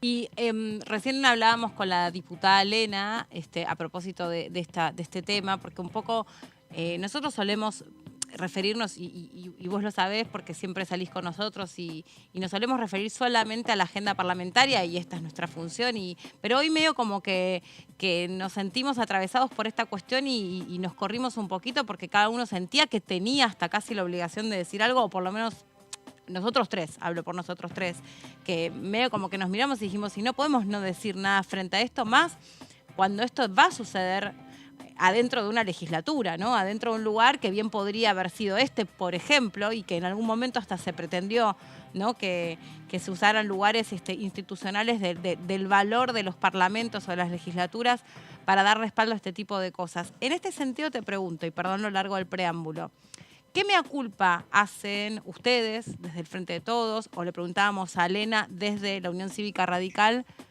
que les permita un poco interpretar que hay electores que después van y respaldan con su voto a personas que abiertamente representan estas posturas, ¿no? Y estamos a 40 años de haber recuperado la democracia, y sin embargo hay un montón de jóvenes que seguramente nos habrán escuchado a nosotros los viejos decir mil cosas respecto de la dictadura militar, pero van y le ponen un voto a Milei, porque eso pasó con muchísima claridad en estas primarias, ¿no? No sabemos qué es lo que va a pasar en la próxima etapa, pero hay muchas personas que realmente se sienten identificadas con estos discursos. Sí. Y muchísimas, tantísimas otras que no, y sin embargo desconocen este discurso respecto de lo sucedido, de las atrocidades de la dictadura y de los valores democráticos. Y esto te lo puedo asegurar, hay muchísimos que desconocen estas manifestaciones, sobre todo, muchísimas personas. Mira, yo creo que hay que hacer sin duda alguna, los sectores políticos tenemos que hacer una autocrítica porque,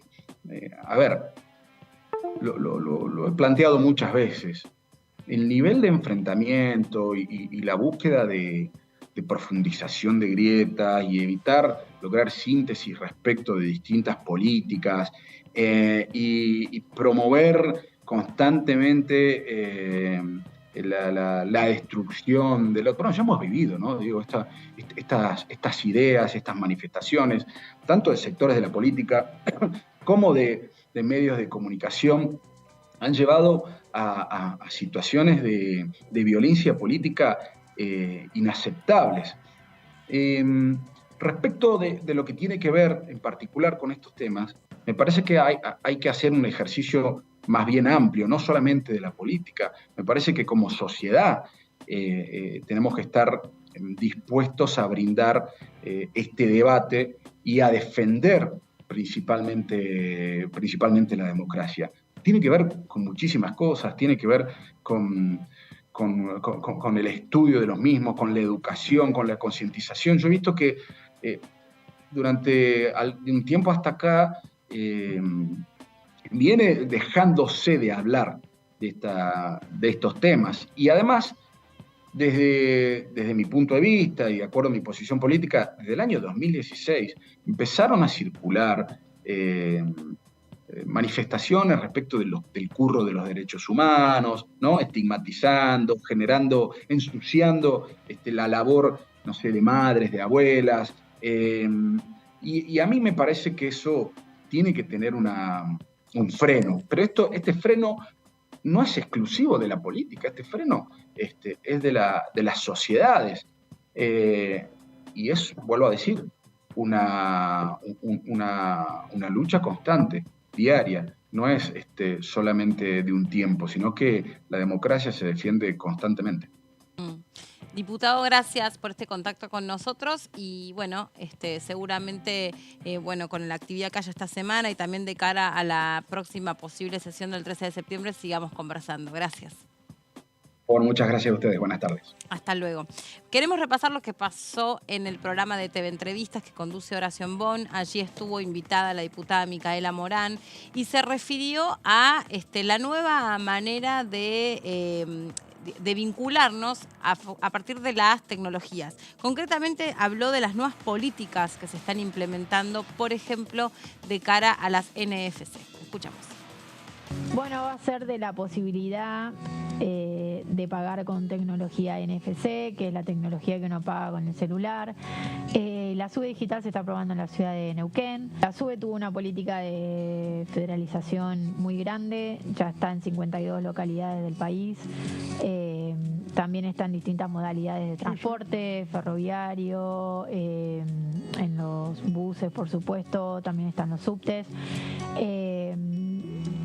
Y es importante porque el Ministerio de Transporte está intentando continuamente renovar y actualizar y ofrecer otros servicios. En este caso lo hace Nación Servicios, que es la desarrolladora del sistema de SUBE. Y la SUBE no es el plastiquito. Claro, la gente piensa que todo empieza y termina en el plástico. La SUBE es un sistema enorme donde adentro de ese plastiquito o dentro de ese sistema hay un montón de información. Hay información que tiene que ver con el cuadro tarifario, hay información que tiene que ver con los subsidios, con la información de la gente que la utiliza, por supuesto, los datos que pueden ser sensibles. También hay GPS, hay geolocalización. Entonces hay que tener mucho cuidado, a la hora de, por eso a veces querer tocar algo que puede desarmar, cambiar el sistema de la noche a la mañana sin tener las precauciones o los cuidados necesarios y hacerlo como corresponde, significaría cambiar las validadoras de no sé qué cantidad, imagínate, de unidades. Bueno, ahí estaba la diputada Morán hablando sobre las nuevas tecnologías y cómo esto está, sin lugar a dudas, afectando la manera en la que consumimos y también, obviamente, en ese sentido, las nuevas leyes que van a tener que empezar a debatirse. Bueno, hablando de nuevas leyes y de nuevos debates, Fabi nos va a contar lo que va a suceder en la Comisión de Discapacidad que se reúne el miércoles. Fabi. Así es, efectivamente se reúne este próximo miércoles una Comisión de Discapacidad presidida por el senador Giacomo de Río Negro. A propósito de Río Negro, hubo elecciones ahí en Bariloche. Con el ganador. Con el ganador del justicialismo. No pudo revalidar su lugar Arabela Carreras. No. Y que era como iba como intendente de Bariloche y perdió frente Pero ahí sacó más del 20% de los votos. Sí, una diferencia muy grande. Bueno, hablando entonces de la reunión de la Comisión de Discapacidad, miércoles 10 horas. Un temario muy amplio. La verdad es que va a tener unas cuantas presentaciones y una variada cantidad de temas, todos ligados. Estos temas que venimos tratando a lo largo de todos estos años, en los cuales se ha elevado, siempre lo reitero porque me parece muy interesante, Mary, el piso de lo que es todo el tema de salud y también lo que hace a las reivindicaciones de las cuestiones de género y en este caso también a lo que hace a los diferentes temas que atañen a las personas con algún tipo de discapacidad. Vamos con la primera. El tratamiento del proyecto, en este caso, la obligatoriedad de la lengua de señas, que ya cuenta con media sanción del Senado desde abril pasado. Fue presentado por la diputada Gisela Marciosta y establece la capacitación obligatoria en lenguaje de señas como idioma visogestual para todas las personas que desempeñen en la función pública en los 3 poderes del Estado Nacional. Y esta es una cuestión central, el hecho de que todos aquellos que formamos parte, en nuestro caso, bueno, trabajamos aquí en Diputados TV, pero de alguna manera que tengan alguna responsabilidad en alguno de los poderes del Estado, al igual que ha sucedido con la ley Yolanda o con la ley vinculada al cuidado del ambiente. El ambiente es la ley, no me sale el nombre. Yolanda, me parece. ¿Cómo? ¿No? Yolanda, no, y la ley Micaela. Micaela capacitaciones para los trabajadores del Estado. También el lenguaje de señas propone la diputada Marciotta que sea aprendido y enseñado dentro de los organismos del Estado. O sea, tener un conocimiento general sobre el lenguaje. Efectivamente, cómo nos manejamos con ello, cómo nos expresamos y que además una particularidad, que eso no sé si calculo que ustedes lo saben, la audiencia de Diputados TV, cada lenguaje de señas es propio de cada país. Exacto, no cultural. Es cultural, no tiene que ver con una cuestión internacional. Quizá algunos símbolos son similares, ¿no?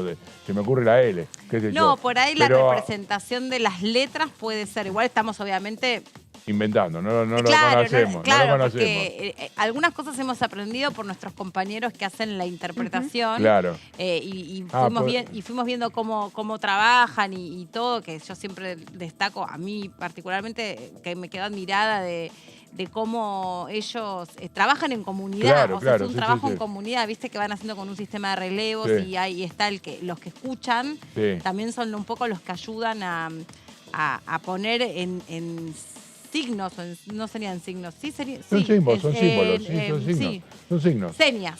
Señas, claro, son ley de señas, claro. Palabras, pero a veces digo, ¿y cómo van a hablar? ¿Cómo van a decir coparticipación? ¿Entendés cómo hacen? Como que no buscarse una palabra difícil también. No, pero es admirable, por eso digo que claramente, a su vez, ellos deben tener, me imagino, cierta gimnasia con el tipo de palabras que se usan acá. De hecho, cuando estuvieron aquí en la Cámara de Diputados, no sé si estuviste vos, Mary, el día que se aprobó la ley de señas, fue muy emocionante nosotros cuando le hicimos se aprobó. Una entrevista preciosa al equipo de... es un equipo aparte del equipo de discapacidad y nos explicaban porque muchos de ellos no son sordos, sino que Claro. por ahí son familias o están criados en familias de sordos. Y nos explicaban sus propias historias y en qué consiste el trabajo y cómo lo llevan adelante. Es espectacular. Sí, fue muy emotivo esa. Bueno, avancemos. Re lindo. También programa de reconocimiento a las empresas que incluyan prácticas, esto es otro tema, de equidad laboral para personas con discapacidad que podrán obtener el sello nacional de equidad laboral. Lo propone la diputada de la Ciudad de Buenos Aires de Evolución UCR, Carla Carrizo, que propone que los empleadores privados que obtengan este certificado de calidad tengan beneficios fiscales. Una certificación en ese sentido que dé crédito fiscal a su favor de entre un 5 y un 20% del valor total aplicable a cualquier impuesto y o servicio nacional, en función de la cantidad de gente con algún tipo de discapacidad que incorporen en su planta de trabajadores. Disminución también de entre un 5 y un 20% de la tasa de interés de los préstamos que posean u obtengan en el Banco Nación y una mejora de su puntuación en cualquier licitación a la que llame el Gobierno Nacional. Esto es una de las cuestiones que se maneja generalmente con la incorporación de sectores desprotegidos de la sociedad, también con el sector trans, lo mismo. Bueno, la verdad es que son importantes y esta es la agenda indudablemente que más en estos tiempos se ha estado poniendo valor. Por supuesto, siempre tenemos esta discusión aquí en el piso con el Pato Méndez, ¿no? Él dice, bueno, pero ¿cuánto vas a elevar los estándares de vida y de alguna manera de derechos cuando tenés un montón de gente que no puede acceder al sistema, al trabajo formal? ¿No? Es una discusión que generalmente se da, pero no importa, porque yo creo que justamente lo que haces es levantar más el piso, ¿no? Es poder brindar más beneficios a sectores que están siendo perjudicados desde hace tiempo. Sí, aparte, en este caso, en la mayoría de empresas uno quiere que ver que es en condiciones de formalidad, para que si vos vas a tener el sello de excelencia para este caso, sí o sí van a estar en condiciones de formalidad, entonces es un cupo de alguna forma que te garantiza el reconocimiento con los derechos laborales de un colectivo que, a ver, como muchos otros, les resulta mucho más difícil acceder a ciertos puestos de trabajo. Así que, objetivamente, te incluye y sube el piso de derechos. Así es. Bueno, luego, régimen de capacitación de personal para tratar con personas con trastorno del espectro autista, presentado por Marcela Paso, diputada del Frente de Todos. Nuevamente, otra vez, cursos para que de alguna manera los trabajadores del Estado puedan hacer frente a situaciones en las cuales se vean no capacitadas porque no sabes cómo reaccionar, quizás tenés una persona justamente afectada por alguna de estas cuestiones ligadas a los TEA y que te descoloca, digamos, te genera incomodidad, preferís escaparle al bulto, digamos, de alguna forma, y yo creo que son situaciones que deben ser tratadas con la suficiente responsabilidad para justamente poder no solamente darle un lugar a estas personas, sino poder solucionar los problemas, que creo que de eso se trata. Disminución de entre... bueno, vamos a la que sigue. Aplicación obligatoria para el Estado, los concesionarios, licenciatarios o prestatarios de los servicios de transporte público de pasajeros. Esto tiene que ver con la necesidad de una atención más rápida, un servicio más eficiente, solucionarle todos los inconvenientes que puedan tener cuando tienen que sacar un boleto o cuando tienen que subirse a un transporte público, todas las cuestiones ligadas a aquellas personas que muchas veces van con un acompañante, algunas las vemos con un cartelito a veces que tienen colgado. Bueno, reducirle al máximo cualquier tipo de inconveniente para que no lo sufran. Se trata justamente de dar una calidad de vida superior.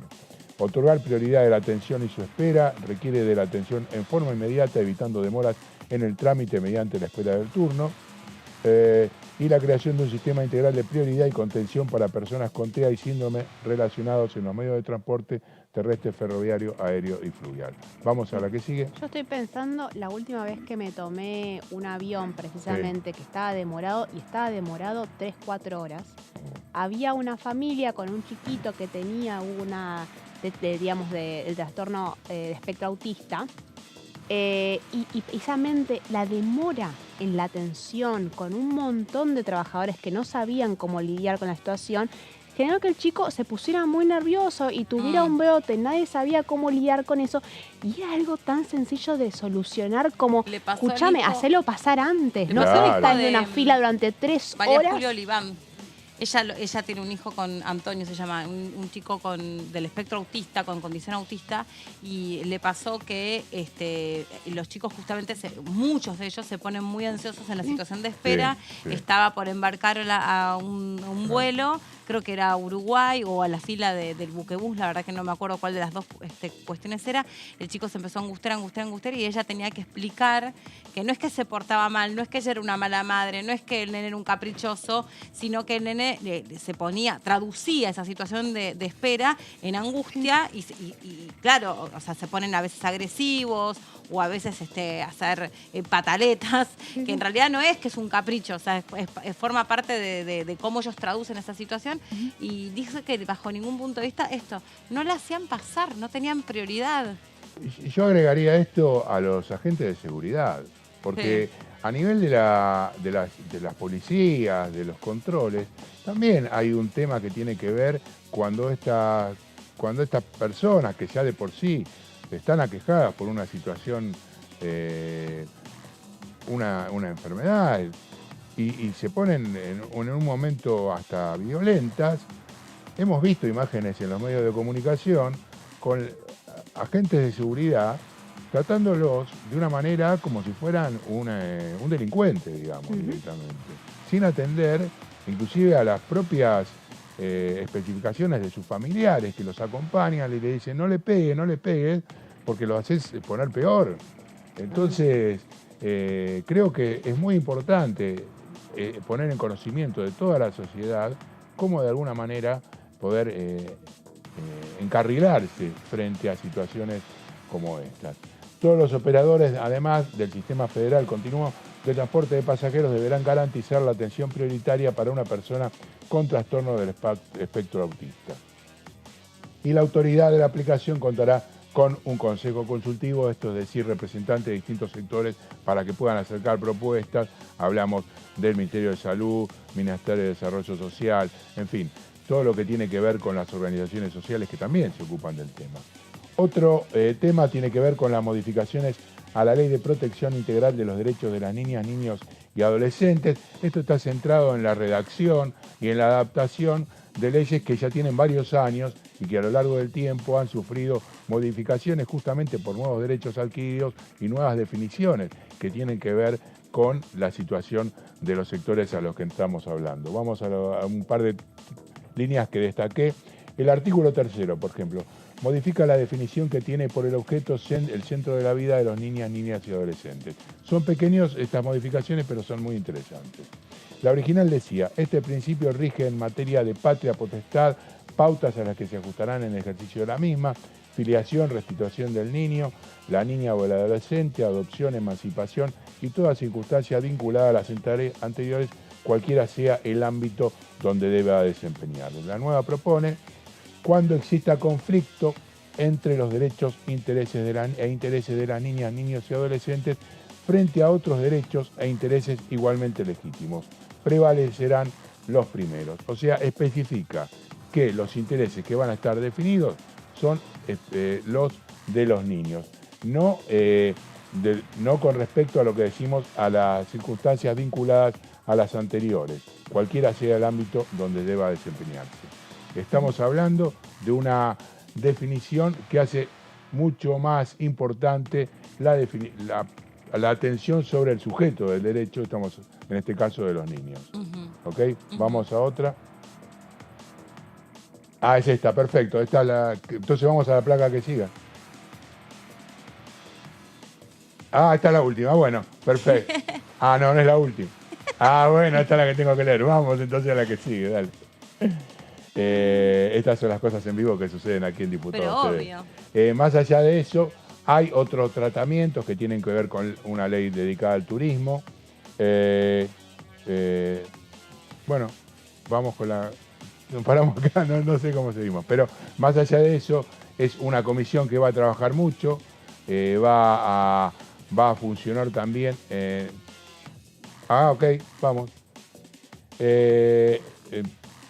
Ahí está, la ley del sistema de prestaciones básicas en habilitación y rehabilitación integral a favor de personas con discapacidad, propuesta por la diputada Lucila Maslin del Frente de Todos de Chaco. Los prestadores de salud tendrán a su cargo, con carácter obligatorio, la cobertura total de las prestaciones básicas enunciadas en la presente ley que necesiten las personas con discapacidad afiliadas a las mismas. Es decir, ponen en cuerpo y en función del plan médico obligatorio la cobertura absoluta de todas las cuestiones referidas a los ciudadanos con problemas de discapacidad. No que esta autorización la tengo que ir a buscar porque no figura, no.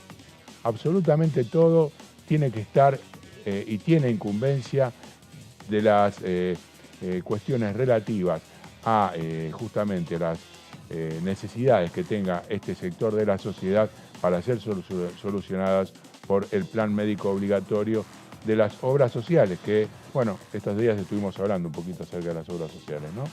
Vamos con la que sigue. Todas iniciativas que tienen que ver con facilitarle un poco la existencia a las personas y a las familias, que me hace acordar a cuando fue todo el debate en torno al certificado único por discapacidad, de trabas burocráticas innecesarias que están ahí porque están ahí hace muchísimos años y que afectan la vida de muchas familias, y es que es bastante sencillo de sí, absolutamente, bastante, aunque también tocas algún tipo de interés, digamos. En el caso de las obras sociales tocas interés.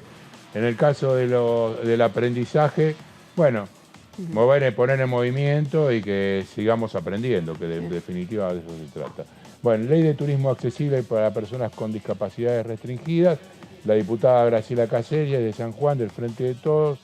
Personas con discapacidad a las comprendidas en la ley 22.341 y 26.378, como también aquellas que padezcan discapacidades transitorias. Tiene que ver con toda la facilitación para justamente avisar cuando hay algún tipo de problema con alguna excursión, suponete, o algún viaje que no puedan realizar o que sean... ¿Sabías que, por ejemplo, ahí estaba pensando, discapacidades transitorias, por ejemplo, nos estás circunstancialmente con muletas porque te operaron o porque te quebraste? Entonces hay una serie de limitaciones que además no sabías que hasta ese momento la tenías. ibas a tener, por supuesto. Entonces, bueno, ahí claramente necesitas de una contemplación particular. Nos lo contaba, sin ir más lejos, la diputada Marilu Quiroz, que entrando acá al Congreso, en un día de sesión, se resbaló y se quebró. Y lo tuvieron que operar. Entonces estuvo un montonazo de tiempo con muletas. Y dijo que ella es de Chaco. Para subirla y para bajarla del avión. La contaste el otro día, lo tuvieron que subir a UPA. Peor, pobre. No hay manga. Entonces, como no hay manga, no pueden subirla con silla de ruedas. La ataron con un cinturón de vestir a una silla de madera y la treparon como si fuese un objeto tipo con una correa hasta el avión porque no había manga. Así ridículo como lo escuchás. Y aparte, la cantidad de personas que funcionan en silla de ruedas, que deben viajar en avión todo el tiempo y yo en bronca, yo en broma le dije, me da bronca, porque yo en broma le dije, y agradezca que no la revolearon para arriba, le digo, porque la verdad. Y ella se mató. Y le digo, y es más, esto es algo transitorio. O sea, ella después va a poder caminar y va a estar. Ya de hecho, ya la otra vez la sacamos al aire y estaba perfecta. Sí. Pero desde esa perspectiva, claro, y ella puede generar esta conciencia y ríe. Es que sí, es que imagínate, es que es ridícula. Imagínate, es verdad. Y bueno, capaz que un discapacitado en Chaco no viaja en avión. Porque dice, no puedo. ¿Cómo hago? Y bueno, sí. O una persona con sobrepeso. Se lo tiene que solucionar, claro. Una persona con sobrepeso, claro, ¿qué hace? Claro. ¿Cómo la subís? ¿Cómo la remontás con una silla? Tremendo. Bueno, es re discriminatorio. Se ríe. No, me llama mucho la atención, la verdad. Porque uno diría que en los aeropuertos, ¿viste? Mínimamente debería haber un sistema.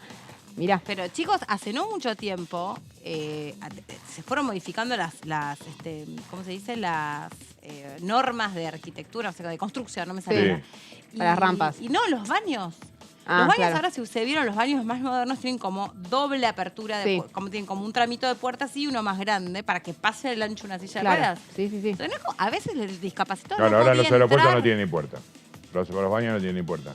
Pero porque se las deben robar. No, vos vas al baño del aeropuerto que no tiene una puerta de acceso. Pero no el toilet. El toilet sí, claro. Eso me refiero, no el baño, la puerta de ingreso al baño común. El coso donde el habitáculo, claro, donde haces tus necesidades, no entraba la silla de ruedas.